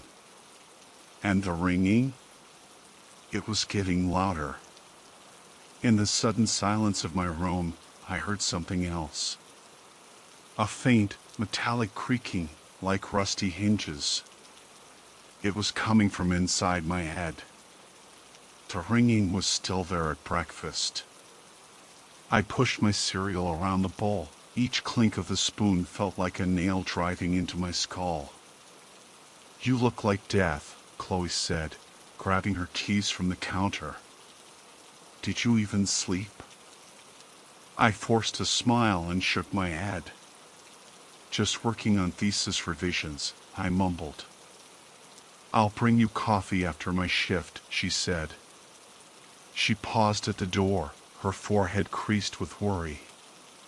"Text me if you need anything, okay?" I sent 3 texts to Chloe over the next 8 hours. No response. That was weird. The wall of static in my ears made it impossible to focus. I tried to write about the forum, but the words just blurred together. My cursor blinked mockingly on a blank document. Then I heard it again. A metallic screech cutting through the ringing. Like rusted hinges being forced open, or something heavy being cranked. I yanked out my earbuds, but they weren't even plugged into anything. My phone lit up. A message from an unknown number. "The frequency finds those who need to hear," it read. What the hell did that mean? I blocked the number and tried to bury myself in research. I found tons of references to enlightenment through sound, especially on those sketchy dark web forums, but everything led to dead ends and deleted accounts. As the sun started to set, the ringing changed pitch. A grinding noise wove through the static, like metal scraping against metal. My laptop speakers crackled with interference. My stomach growled, reminding me I hadn't eaten all day. I figured I'd check in with Chloe. "Hey, wanna grab dinner?" I typed, setting my phone down on the desk. The message showed as delivered, but unread. Her last active status was from 16 hours ago. My phone buzzed. Finally. But it wasn't Chloe. Another unknown number. The message just said, "Listen closer." The grinding sound intensified inside my head. And under the mechanical noise, something else was pushing through the static. A voice. Distant and muffled. I couldn't make out the words, but the tone, it was terrifying. I slammed my laptop shut. The voice cut out, but the ringing remained. It was like a constant, throbbing reminder of my mistake. The next day, I tried Chloe again. 3 more messages. Still nothing. I called her roommate, Amy, who said she hadn't seen her since yesterday morning. I even went to the campus coffee shop where she worked. Her coworker, a guy named Ben with too much hair gel, said she never showed up for her afternoon shift. Probably just sleeping off a hangover, Ben said with a shrug. But Chloe never missed work. And she never went this long without responding to me. Something was wrong. As night fell, the metallic sounds grew sharper. Each new noise was distinct: the click of locks, the rattle of chains, the slow turn of rusted gears. And beneath it all, that voice. Closer now. Then I heard it. Someone was screaming. It was faint, but definitely a scream. The ringing was becoming unbearable, so I decided to visit the clinic on campus. I had to get this checked out. The clinic smelled like disinfectant and old magazines. I sat in the padded chair while Dr. Adams, a woman with tired eyes, studied my intake forms. Ringing started 5 days ago, she asked, peering over her glasses. I nodded. The static hummed in my ears, punctuated by a rhythmic clicking sound that had started that morning. Any exposure to loud noises before the onset? Dr. Adams typed something into her computer. Just my headphones. A single audio file, I said, already regretting mentioning it. She led me into the testing booth, a tiny, claustrophobic room with foam-padded walls and a window where she'd monitor my responses. Raise your hand when you hear a tone, she said through the intercom. The first few beeps came through clearly. Then, the ringing intensified. A mechanical whirring cut through the test tones, followed by the distinct sound of metal sliding against metal. I raised my hand, but Dr. Adams's face showed confusion. She hadn't played a tone yet. The equipment crackled with interference. Through the booth's window, I saw her frown at her monitor. She adjusted some settings, and the speakers screeched. Then, the voice broke through the static. Distant. Muffled. Pleading. Ms. Miller? Dr. Adams's voice came through, garbled. Are you okay? I ripped off the headphones. The ringing was still there, but the voice retreated beneath the static. Dr. Adams was frowning at some printouts. Your readings are unusual, she said. The interference pattern suggests external input, but there's no source. It could be tinnitus, but I'd like to run more tests to be sure. My phone buzzed. Another undelivered message to Chloe. I'd like to refer you to a specialist, Dr. Adams continued, writing on her prescription pad. And perhaps consider some anti-anxiety medication. Stress can manifest in unusual ways.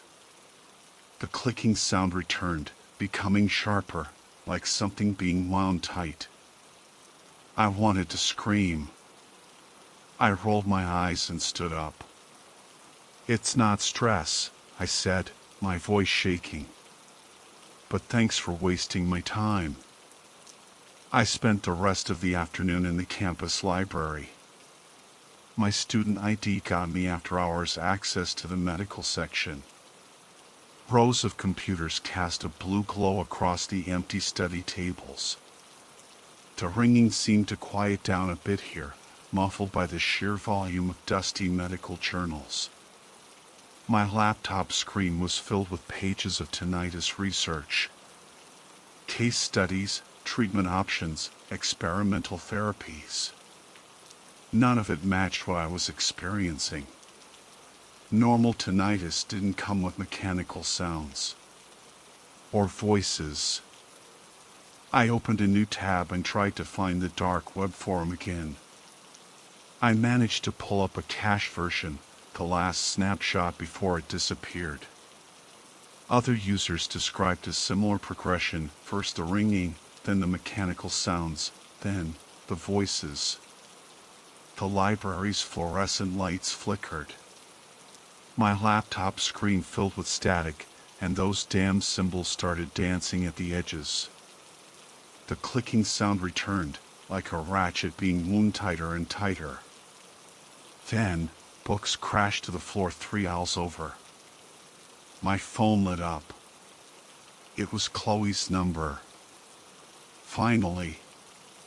But before I could answer, my signal bars vanished. The mechanical sounds grew louder. Metal scraped against metal. Chains rattled in the distance. I slammed my laptop shut and ran for the exit. The sounds followed me, building to a crescendo. And beneath the static, I heard it again. The scream. Sleep was impossible that night. My dorm room walls seemed to pulse with shadows. It was 3 a.m., and the ringing was a constant, throbbing presence. But the darkness brought new sounds. Clearer sounds. The mechanical whirring started low, like distant machinery. Each new noise was distinct: the click of locks, the grind of gears, the slow turn of a crank. My phone showed another missed call from Chloe's number. I pressed my palms against my ears, but it was no use. The sounds were inside my head. The voice pushed through again, familiar, yet distorted, warped.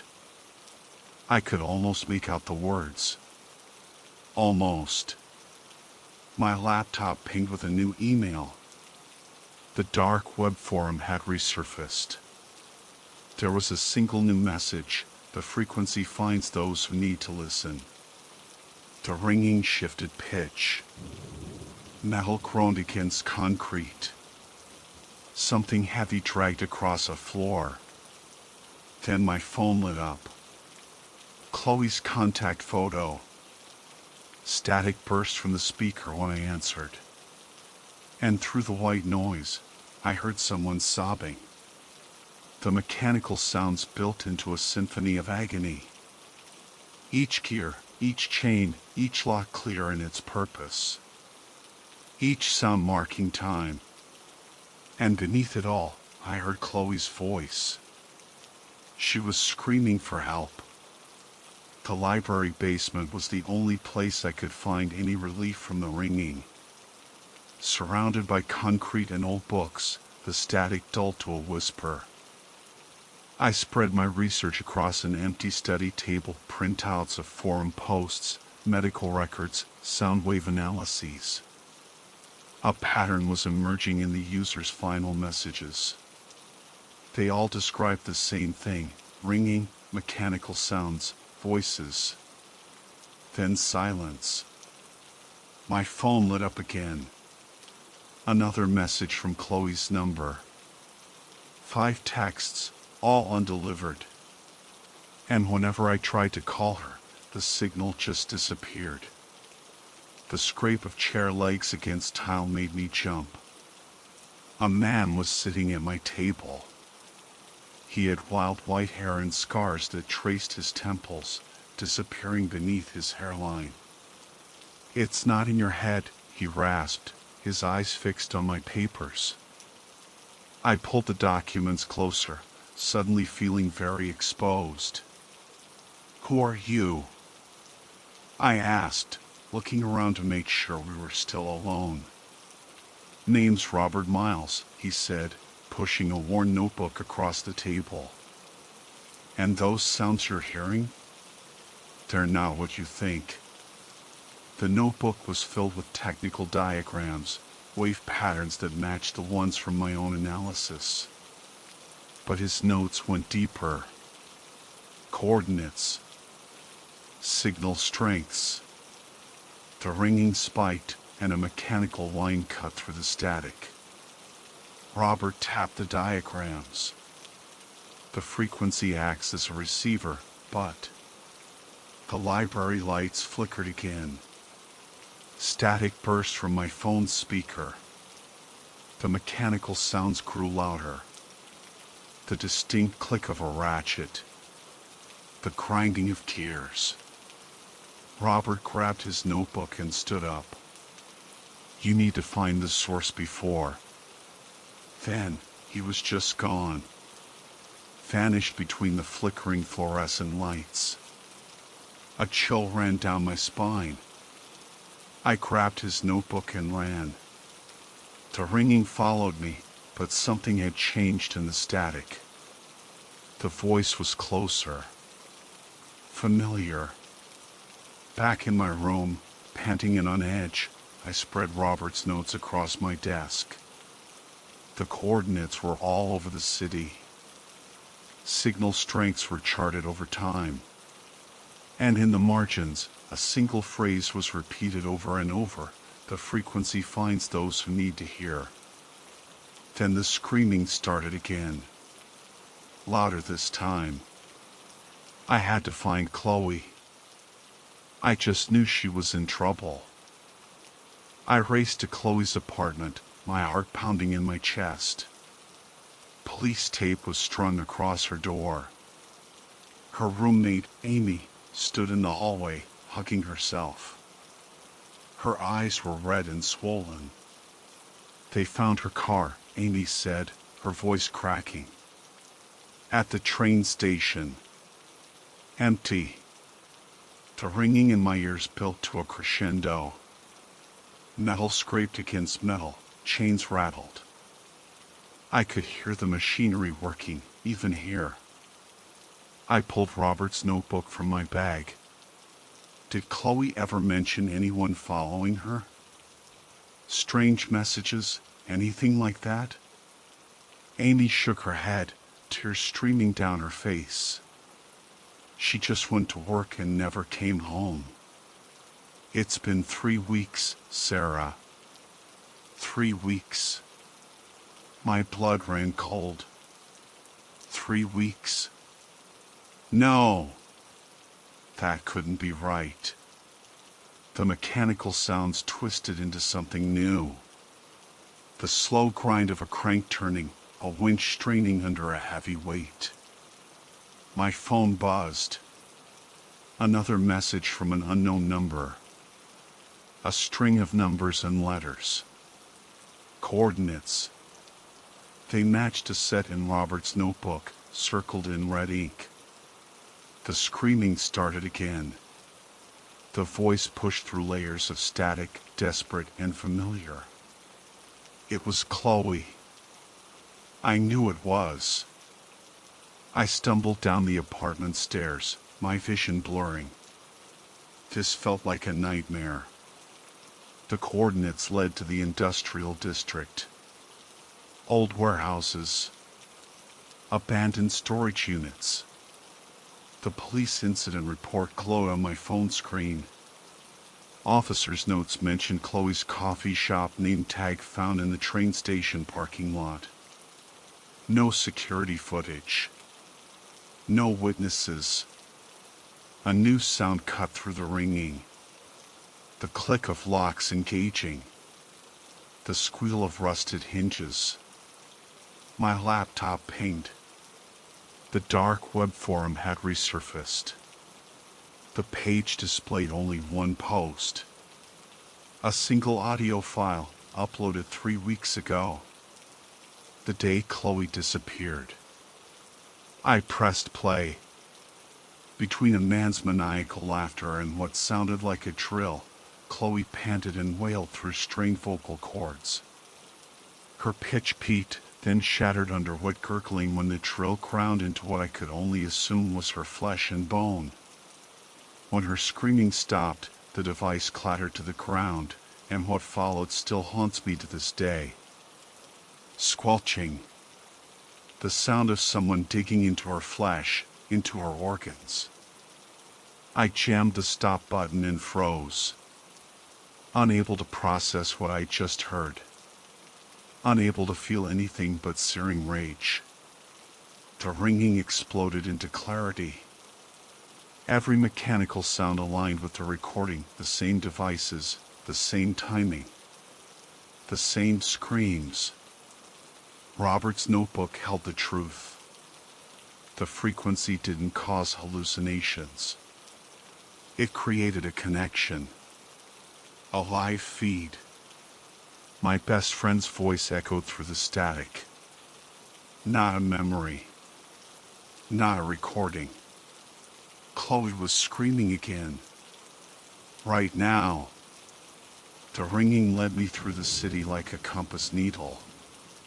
Each turn amplified the mechanical sounds, the creak of pulleys, the grind of gears, the click of locks. Chloe's voice grew stronger as I crossed into the industrial district. My laptop balanced on the passenger seat, tracking signal strength. Robert's notebook lay open beside it, his coordinates matching the dark web forum's data. Red circles marked 3 locations. The first 2 were empty warehouses. Nothing there. Chloe's screams changed pitch. The sound of metal scraping against concrete cut through the static. A new email. The forum again. This time, an image. Chloe's student ID card lay on a rusty metal surface, her smiling picture a stark contrast to the dark stains around it. The ringing exploded into white noise. Through the static, machinery whirred to life. My hands gripped the steering wheel. Chloe's voice broke. The mechanical sounds built to a crescendo, each device distinct in the chorus of pain. The third location pulsed on my screen. An abandoned storage complex at the edge of town. The signal strength peaked as I turned down the access road. I parked behind a rusted shipping container. The frequency throbbed in my skull, stronger than ever. Each sound was crystal clear now, the turn of a crank, the strain of chains, the rhythmic click of something winding tighter. Unit 13. The door hung open at the end of the row. The smell hit me first. Sweet and metallic. Like old blood. Chloe screamed through the static one last time. Then, silence. The ringing in my ears faded to nothing as I stepped into the darkness. The storage unit door creaked on rusted hinges. My flashlight beam caught dust motes swirling in the air, each particle dancing like static. The ringing in my ears reached a fever pitch, then stopped completely as I stepped inside. My foot hit something metal. A chain snaked across the concrete floor, disappearing into the shadows. The mechanical sounds in my head matched the devices scattered around the room, a winch bolted to the wall, a metal crank, rows of locks and tools. The beam of light swept left. Chloe's corpse lay there like a discarded rag doll, mouth gaping in a silent scream, fingers gnarled as if she'd been clawing at her own throat, grasping for air that wouldn't come. Her eyes were rolled back, milky white. A rusted electric meat slicer lay near her head. A wooden chair with nails protruding from it stood in the corner of the room, a morbid glimpse into her torture. The room was filled with unspeakable devices. It was all too much. Too real. The ringing fractured into silence. Cold reality crashed in. Memories flashed through my head. Chloe at breakfast, but her coffee cup had phased through the table. Chloe in my room, but the mirror showed only my reflection. Chloe's texts all undelivered to a disconnected number.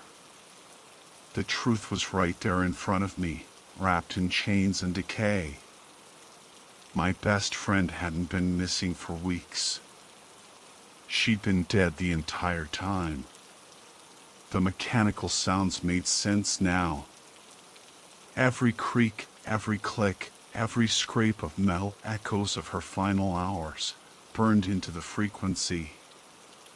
The screaming in my head, her voice growing clearer as I got closer to this place. My phone lit up in the darkness.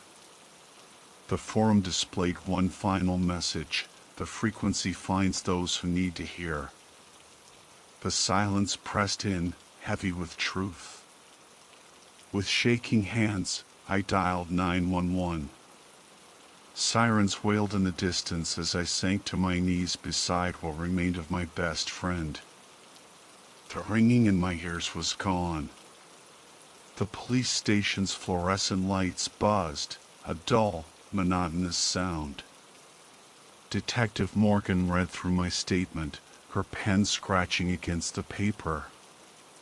Evidence photos were spread across her desk: Chloe's car, her student ID, the storage unit. You tracked her phone? She looked up, her expression skeptical. The ringing pulsed faintly in my ears. No. A frequency. It led me there. She set down her pen. Ah, frequency? From the dark web, I mumbled. It connected to a live feed of. Miss Miller, Detective Morgan said, leaning forward. Your friend was killed weeks ago. The medical examiner confirmed it. The mechanical sounds crept back into the static. Clicks and whirs from the devices the police had cataloged in their evidence logs. Then how could I hear her screaming? My hand shook as I pulled out Robert's notebook. These coordinates led straight to her. The frequency. We've been investigating Mr. Miles, she said, sliding a photo across the desk. It was Robert. His body lay crumpled in the library basement, a pool of blood around his head. Mr. Miles was connected to 3 other murders, Detective Morgan said. All young women who disappeared after visiting certain dark web forums. The ringing shifted. Chloe's voice pushed through, distant but clear. He kept recordings, Detective Morgan continued. She opened a file on her computer. Audio files of his victims. The same sounds you described. Static filled my ears as understanding clicked into place. The frequency. The forum. Robert's research. It was all a trap. But the voice in my head screamed a different truth. Chloe's voice, leading me to her body. The mechanical sounds matching every device found at the scene. The ringing built to a crescendo. Through the static, metal scraped against metal. A winch turned. Chains rattled. And somewhere in the city, another girl started screaming. The dark web forum vanished after Chloe's funeral. My thesis notes became evidence in a cold case, filed away in a dusty police archive. Detective Morgan closed Robert's investigation. No suspects. No justice. Just silence. My laptop sat open on my desk, the cursor blinking over a blank document. The frequency file remained hidden in my secure drive, untouched. The ringing never returned after that night in the storage unit. Then, a new message appeared in my inbox. An unknown sender. A familiar string of symbols in the subject line. My hands trembled as I clicked it open. A single audio file. 3 minutes long. The same frequency. My finger hovered over the play button. The silence in my ears ached with possibility. Somewhere in the static, another voice waited to be heard. Another victim, screaming to be found. But I pressed delete. The message vanished. My screen flickered once, symbols dancing at the edges like ghosts. A cold breath brushed my neck, carrying the faintest echo of machinery. Then, Chloe's voice. A whisper in the silence.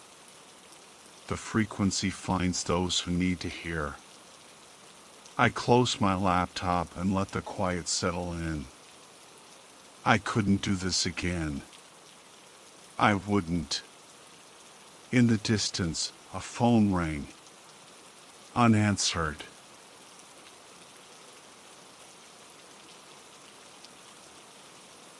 March 6th, 2021. I'll never forget that day. Most people probably don't even remember it, but for me, it's like a wound that just keeps on bleeding. That's the day 17 people were killed in Oclatagee, Oklahoma. The shooter's name was Mark Steele.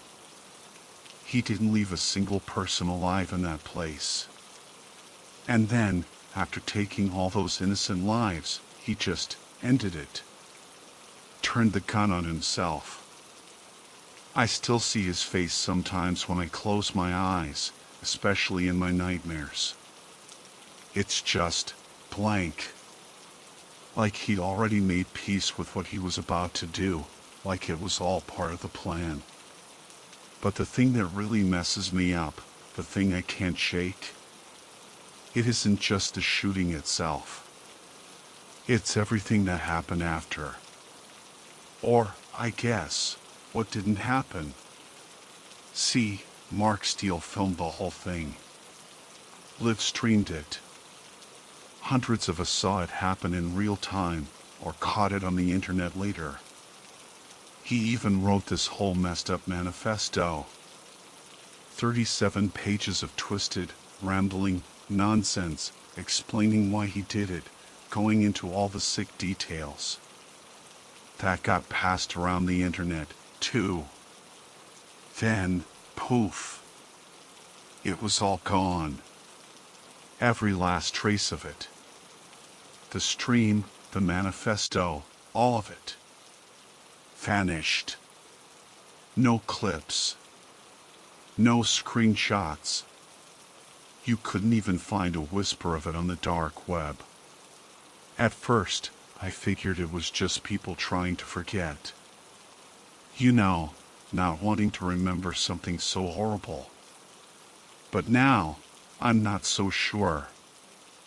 I know something else is going on. For years, I've been searching.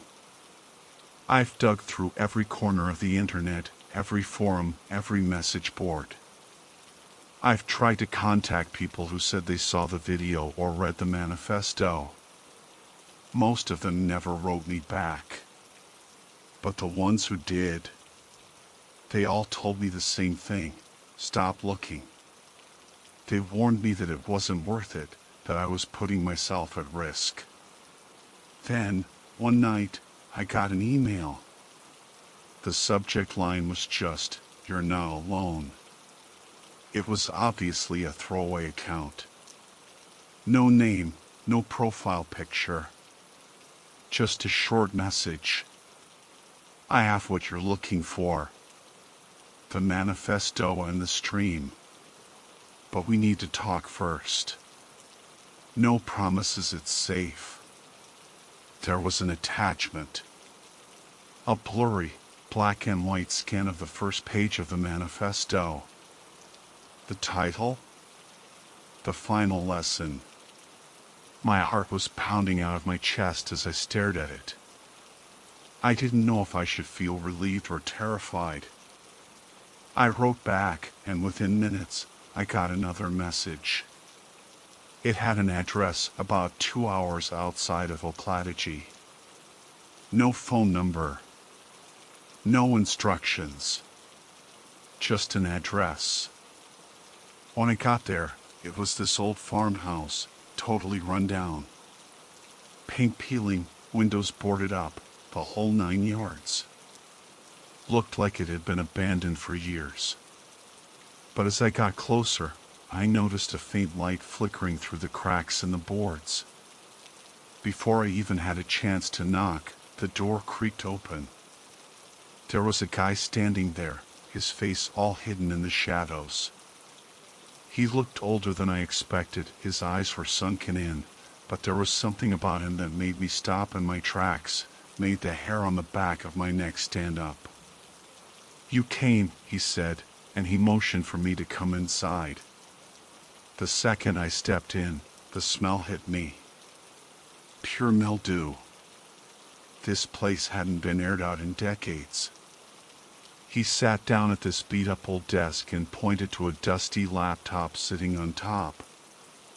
"I have it," he said, "but you won't be able to keep it.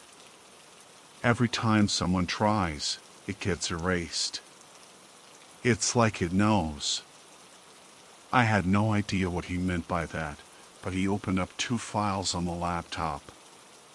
One was labeled manifesto.pdf, the other was livestream.mp4. "Watch this," he said, and he double-clicked the video.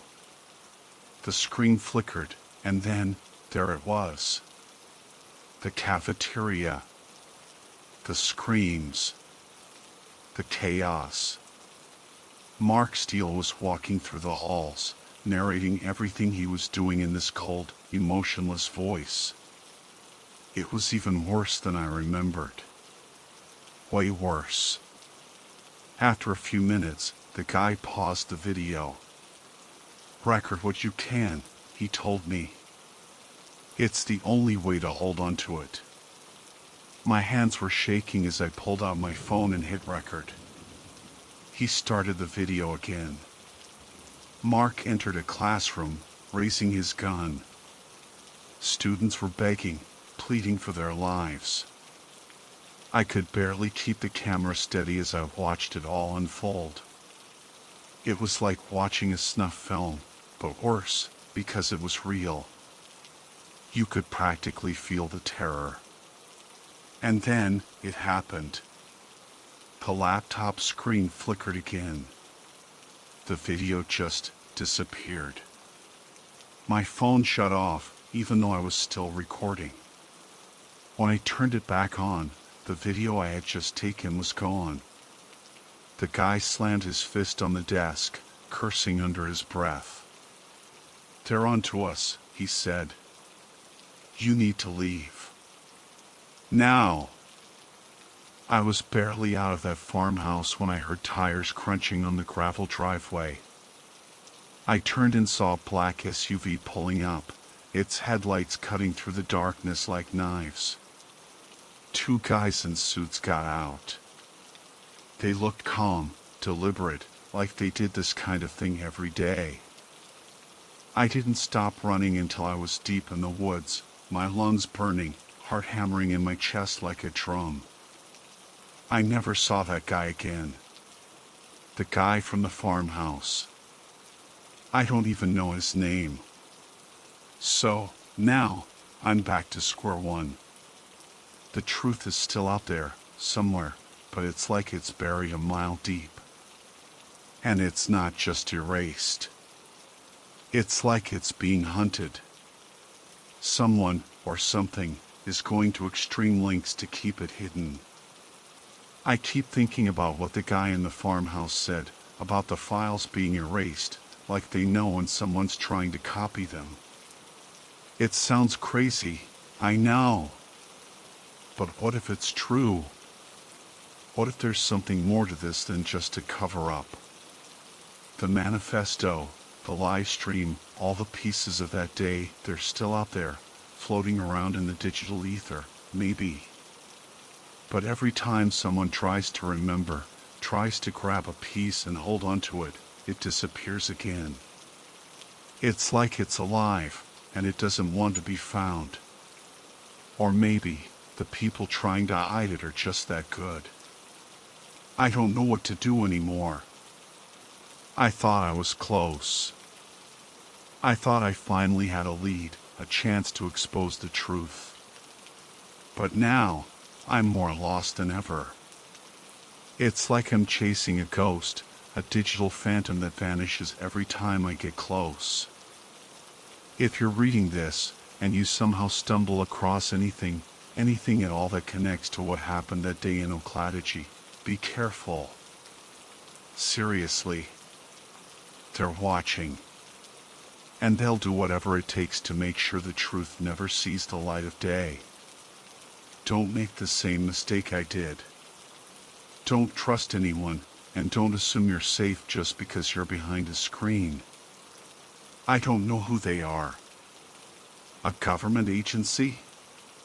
Some shadowy organization? Or something else entirely? Something I don't even know. Something we don't understand. But they're powerful, and they're thorough. They've managed to erase almost every trace of what happened, and they've silenced anyone who gets too close. I'm not giving up, though.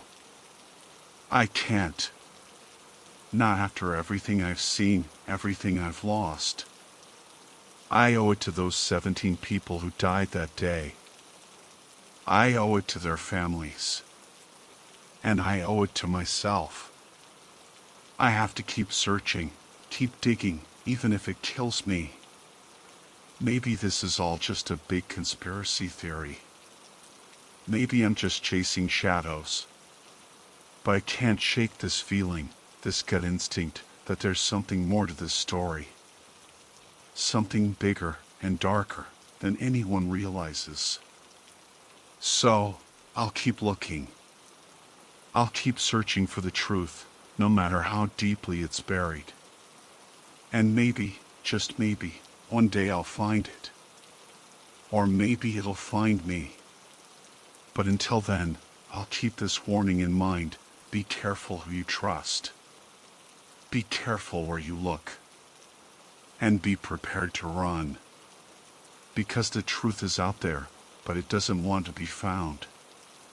And the people who are guarding it will stop at nothing to keep it hidden.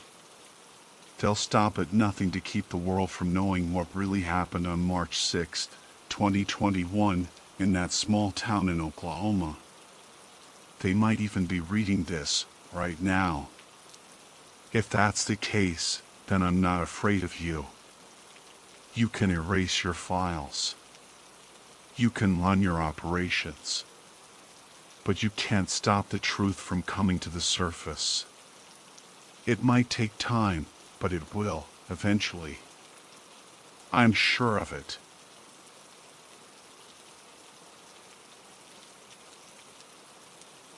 Okay, here's a revised version of the story, focusing on smoother, more conversational English, aimed at a general audience.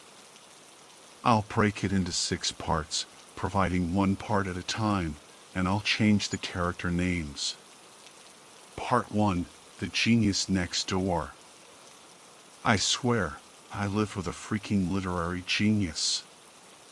A once-in-a-generation mind, like Dickens or Shakespeare, but with ideas as dangerous as Oppenheimer's or Rushdie's. Dickens and Shakespeare changed the world, but if my old roommate, Finnegan Bellwether, had gotten his way, he probably would have ended it. Finn's stories and poems could make people laugh, cry, get furious, even fall asleep on command. He had this knack for stringing words together that messed with your emotions like he was playing an instrument.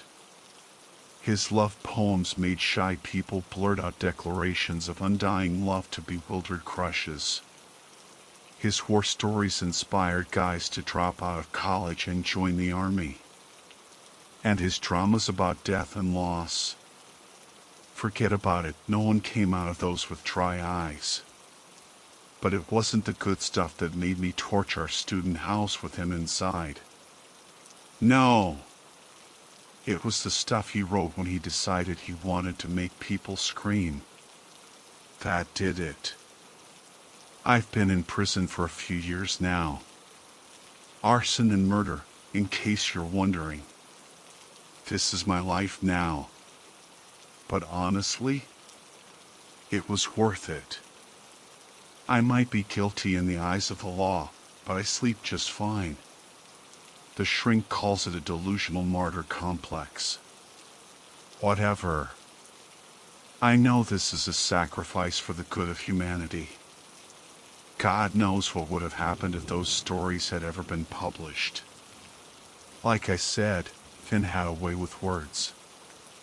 I met him freshman year. His room was right next to mine in the dorm.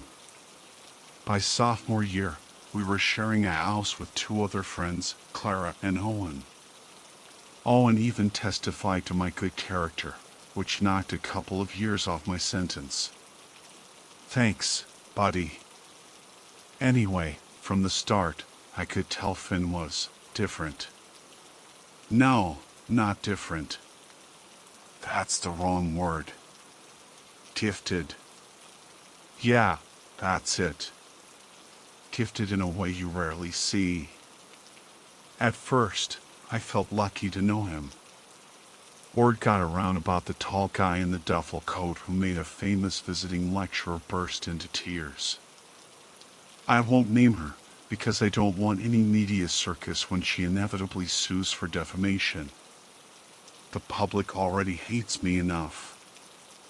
Let's just say, if the words vampire baseball ring a bell, you know her work.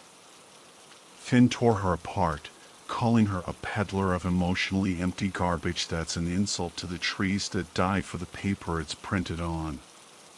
When she challenged him to do better, he grabbed a napkin and wrote a haiku. I never read it, but I saw the video. The lecturer read it once, then again, and then just collapsed on the floor, sobbing, "It's too beautiful. It's too beautiful." The whole lecture hall erupted, and Finn and I were right there with them, laughing our heads off.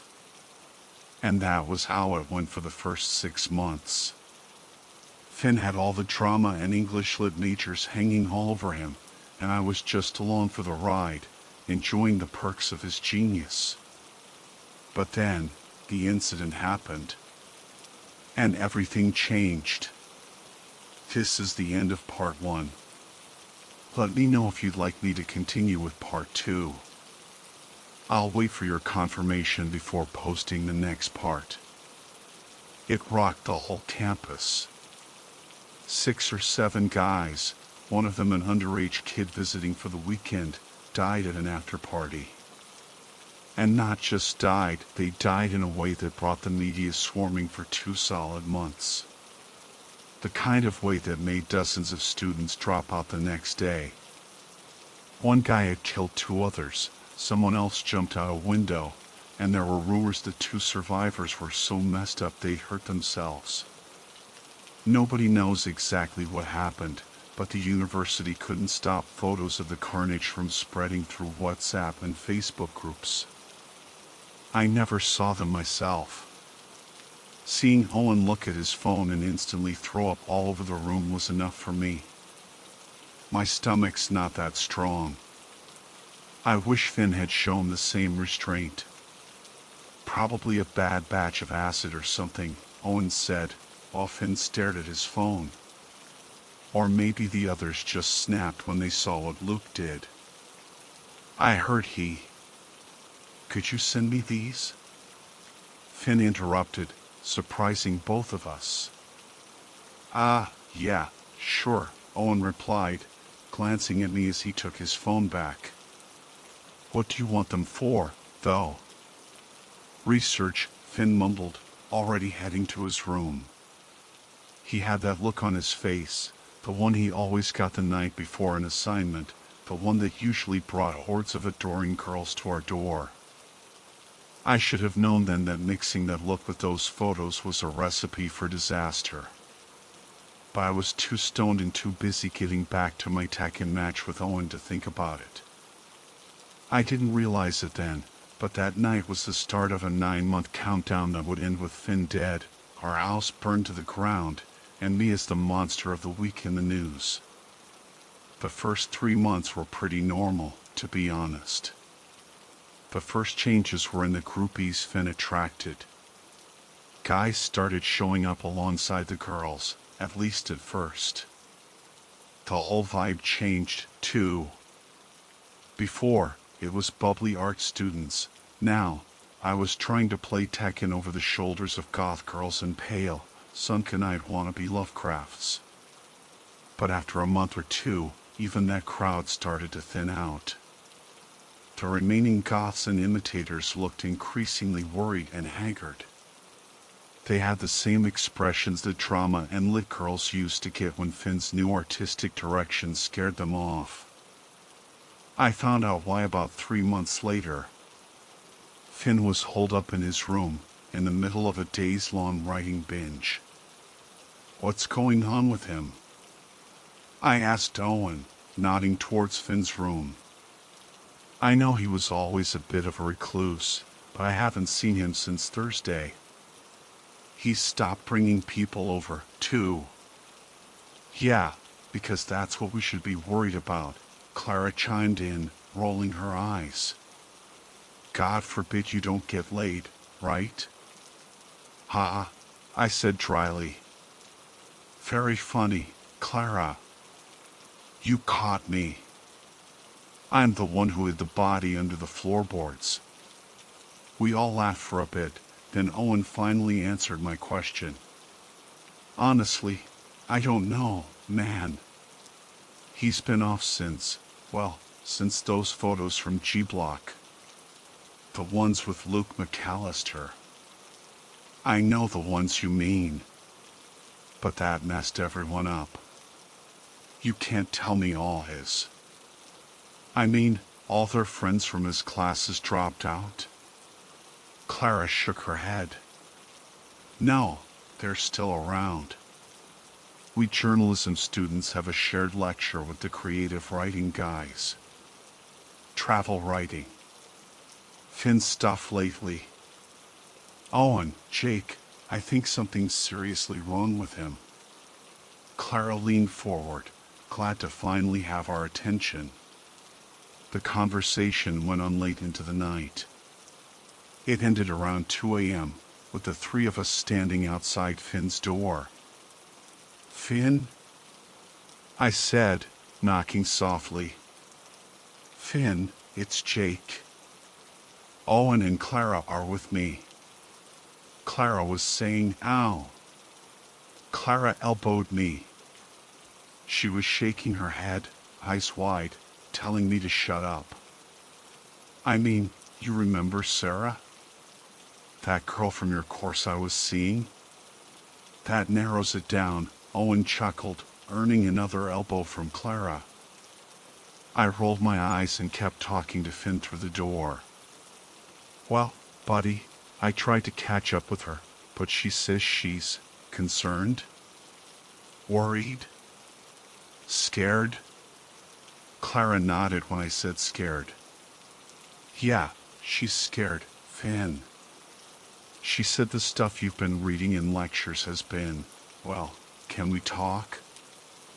I finished, using that slightly condescending tone you use with teenagers who are trying to grow up too fast. There was a grunt from the other side of the door, but no real answer. This time, Clara spoke up. It's not just Sarah, Finn. Loads of your classmates have told me your stories are too much. People are on edge after the G-Block thing, you know? The response from inside was sharp and impatient. Not my problem. If they were happy to kiss my ass when it was mushy romance or, deep poetry, they can keep their lips there when I'm trying to scare them. The three of us jumped. We hadn't heard Finn move, so it was a shock when his door swung open as soon as he finished speaking. He stood there, grinning. Under his bloodshot eyes were dark circles, and the room behind him was dark except for the glow of his laptop screen. What do you want? His gaze flicked between us, lingering on Clara a little longer than on Owen or me. You want me to stop? Write something different? Go back to making girls swoon and boys take notes? We all took a step back. Clara spoke first. No, Finn, it's just, look, That piece you read last week in Travel Writing, the one about the Blue Desert, you mean? The one I read about in... Yes, that one, Clara shuddered, cutting him off. It freaks me out, Finn, and pretty much everyone else in the class. I've been having nightmares about it. Jake's not wrong. A lot of people in your course have told me about some of the messed up stuff you've read in other. Look, if they don't want to listen, they can leave the room. Finn's brow furrowed. He looked a little concerned, but mostly angry. I write what I want to write. Finn, a few months ago, there was a bloodbath on our campus. You saw the photos, just like we did. A lot of people aren't okay. If you're not, you can tell us, Owen said, surprising both Clara and me. He put a hand on Finn's shoulder, which Finn quickly shrugged off. I'm fine. I'm just trying different stuff. Like I said, I didn't ask them to listen. Makes no difference to me. He slammed the door in our faces. We stood there for a good 30 seconds, blinking. Well, Owen finally said, I'd say that went well, don't you? The rest of the term went on like that until we went home for the summer. When we came back in September, we were living with Finn again, this time in a rented flat above a small shop. We'd arranged this months before Finn's strange behavior started. I got annoyed with Clara's constant worrying, the messages in our group chat. I snapped at her a few times in late August. The lease is already signed, I texted, lying on my bed at my mom's house. There's nothing we can do now. Besides, he mostly stays in his room, and he's got the money for rent. How much trouble can he really be? Finn didn't say much when he moved in. I was disappointed to see he still had that tired, wild-eyed look. My hope that time at home would help him was gone. He had even less stuff than before, some sheets, a garbage bag of clothes that smelled from the hallway, and a couple of boxes with research scrawled on them in black marker. The 3 months between September and Christmas, after we settled into the flat and started our second year, or when things got really bad. The first weird thing was Finn's grades. They plummeted. He went from getting top marks to failing and getting called in to see his professors. I found out through Clara, who heard it from Sarah, who still wasn't talking to me. One time, I caught Finn on his way from his room to the kitchen. Hey, buddy, you okay? Clara said your feedback from the lecturers isn't so good. He stood there for a minute, just staring at me. He looked awful. The bags under his eyes were even darker and deeper. The red veins around his eyes were worse. Finn had always been thin and pale, but now he was gaunt. His cheeks were hollow, and his face looked waxy. I'm fine, he mumbled, avoiding eye contact. I'm just not wasting my best stuff anymore. I'm working on something. Saving the good stuff for that.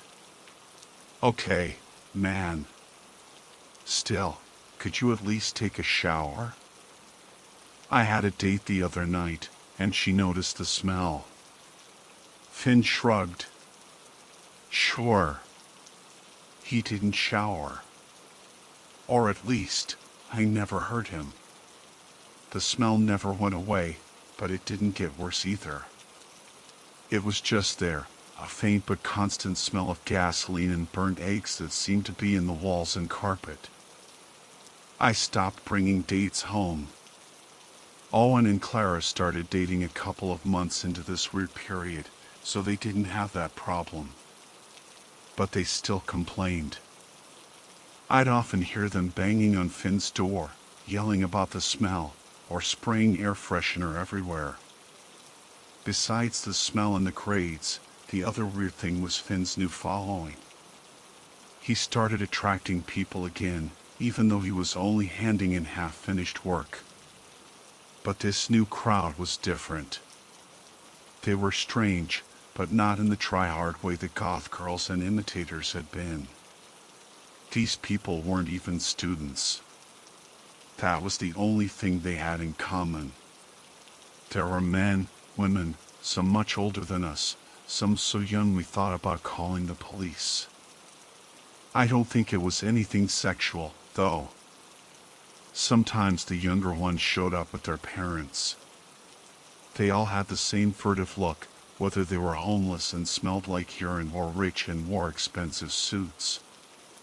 By December, he'd sometimes have a dozen or more crammed into his tiny room. I'd listen at the door during these nightly meetings. That's how I know it wasn't sexual, though that wasn't exactly a relief. I don't think it would have made things much worse.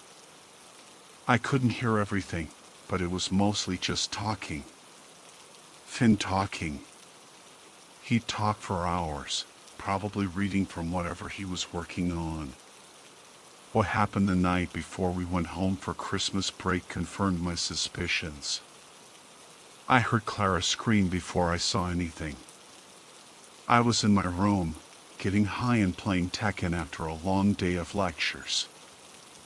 I ran into the hall and saw Clara standing in the doorway across from mine, screaming so loud the neighbors started banging on the walls.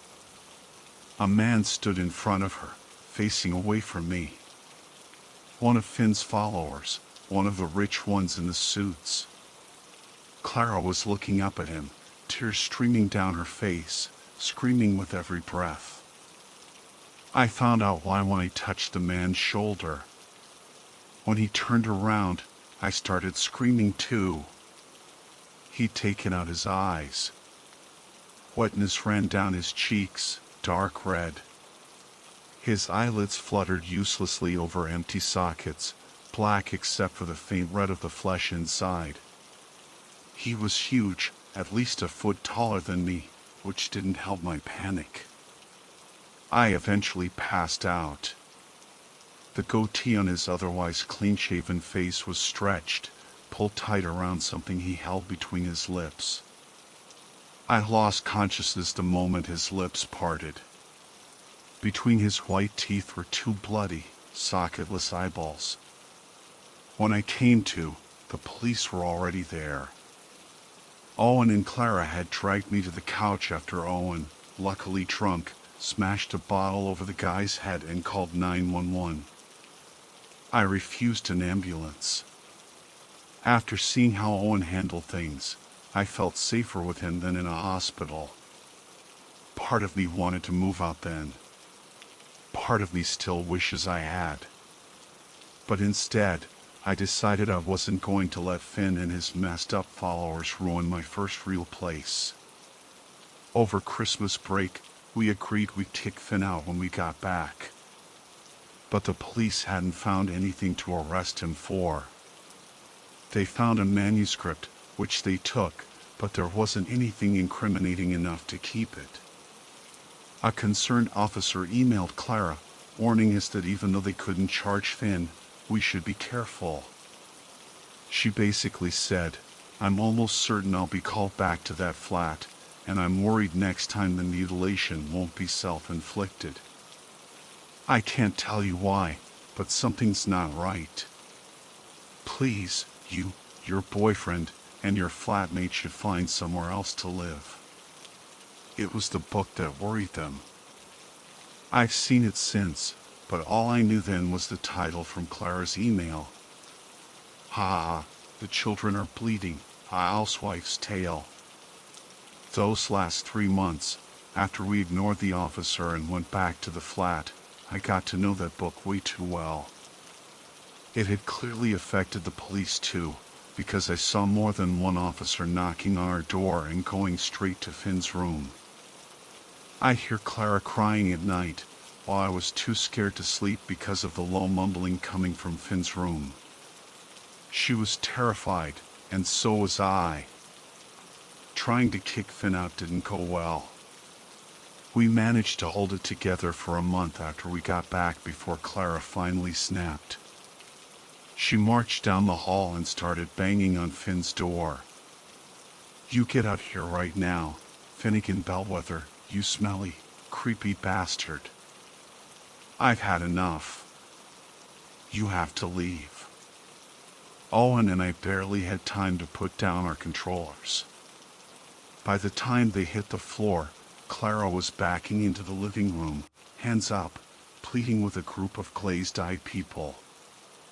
The 10 or so people were as mismatched as ever, a pot-bellied cop, a mother and teenage daughter with matching "let me speak to the manager" haircuts, a homeless guy who reeked of cheap booze, a woman in a suit with a corporate name tag. A normal group, made terrifying by the hateful looks in their eyes and the figure they parted to let through. Finn looked worse than ever. His skin was almost see-through. Dark blue veins showed through the skin on his temples and around his eyes. His eyes were milky red, more burst blood vessels than anything. His thin lips were smirking at Clara, but his sunken eyes held the same hate as his followers. "Oh, I'm leaving, am I, Clara?" His words were slow, deliberate, like forming each syllable took effort. "Why, yes," Clara stammered, bumping into the kitchen table. "Yes, you have to get out. I'm sick of the smell and these freaks." She spat the last word, her anger briefly overcoming her fear. The freaks seemed amused. They started chuckling softly, perfectly in time with Finn's own. "Cute, Clara. That's cute."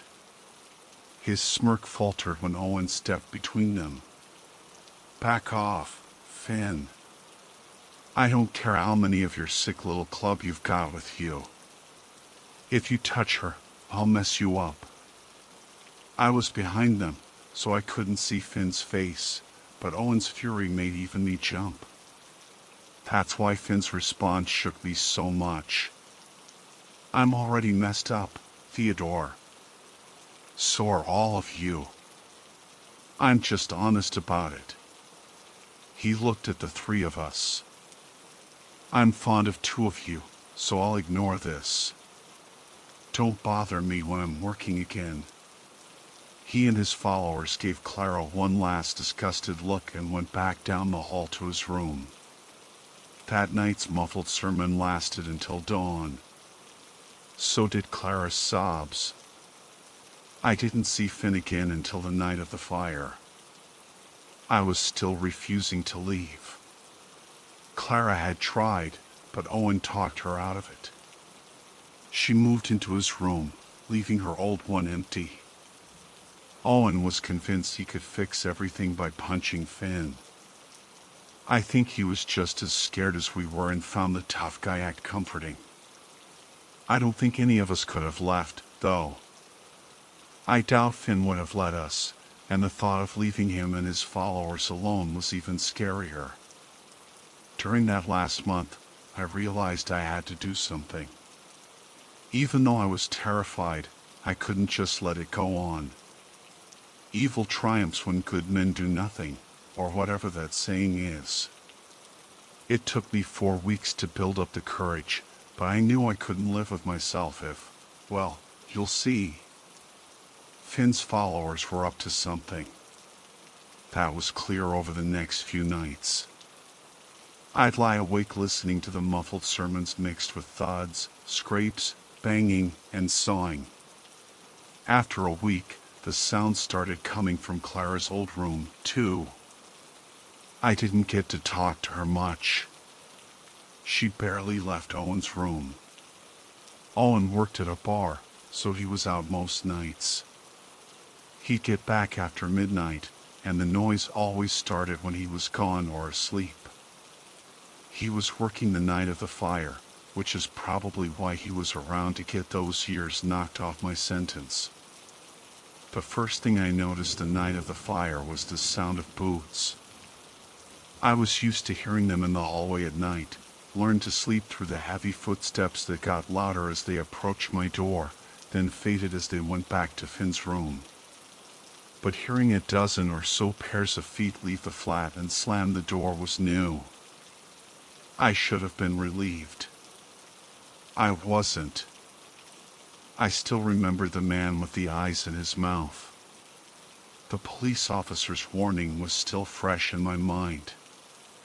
Wherever Finn's followers had gone, it couldn't be good. I assumed Finn had gone with them when I found his room empty. A quick peek outside my door confirmed I wasn't being watched. I knocked on Owen and Clara's door, but there was no answer.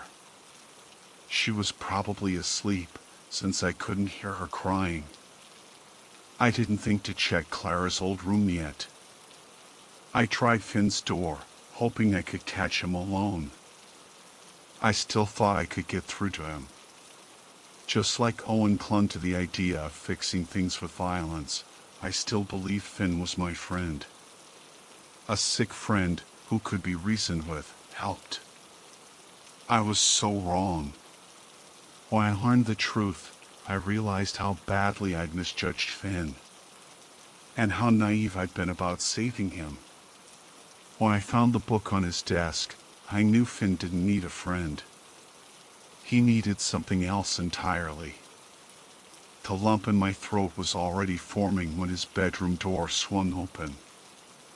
I'd only knocked once, softly. The door moved almost on its own, like it was inviting me in. The room was lit only by a small lamp on Finn's desk. The first thing I noticed was the smell. The stench of gasoline and burnt eggs was overwhelming. I had to pull my shirt over my nose, but it barely helped.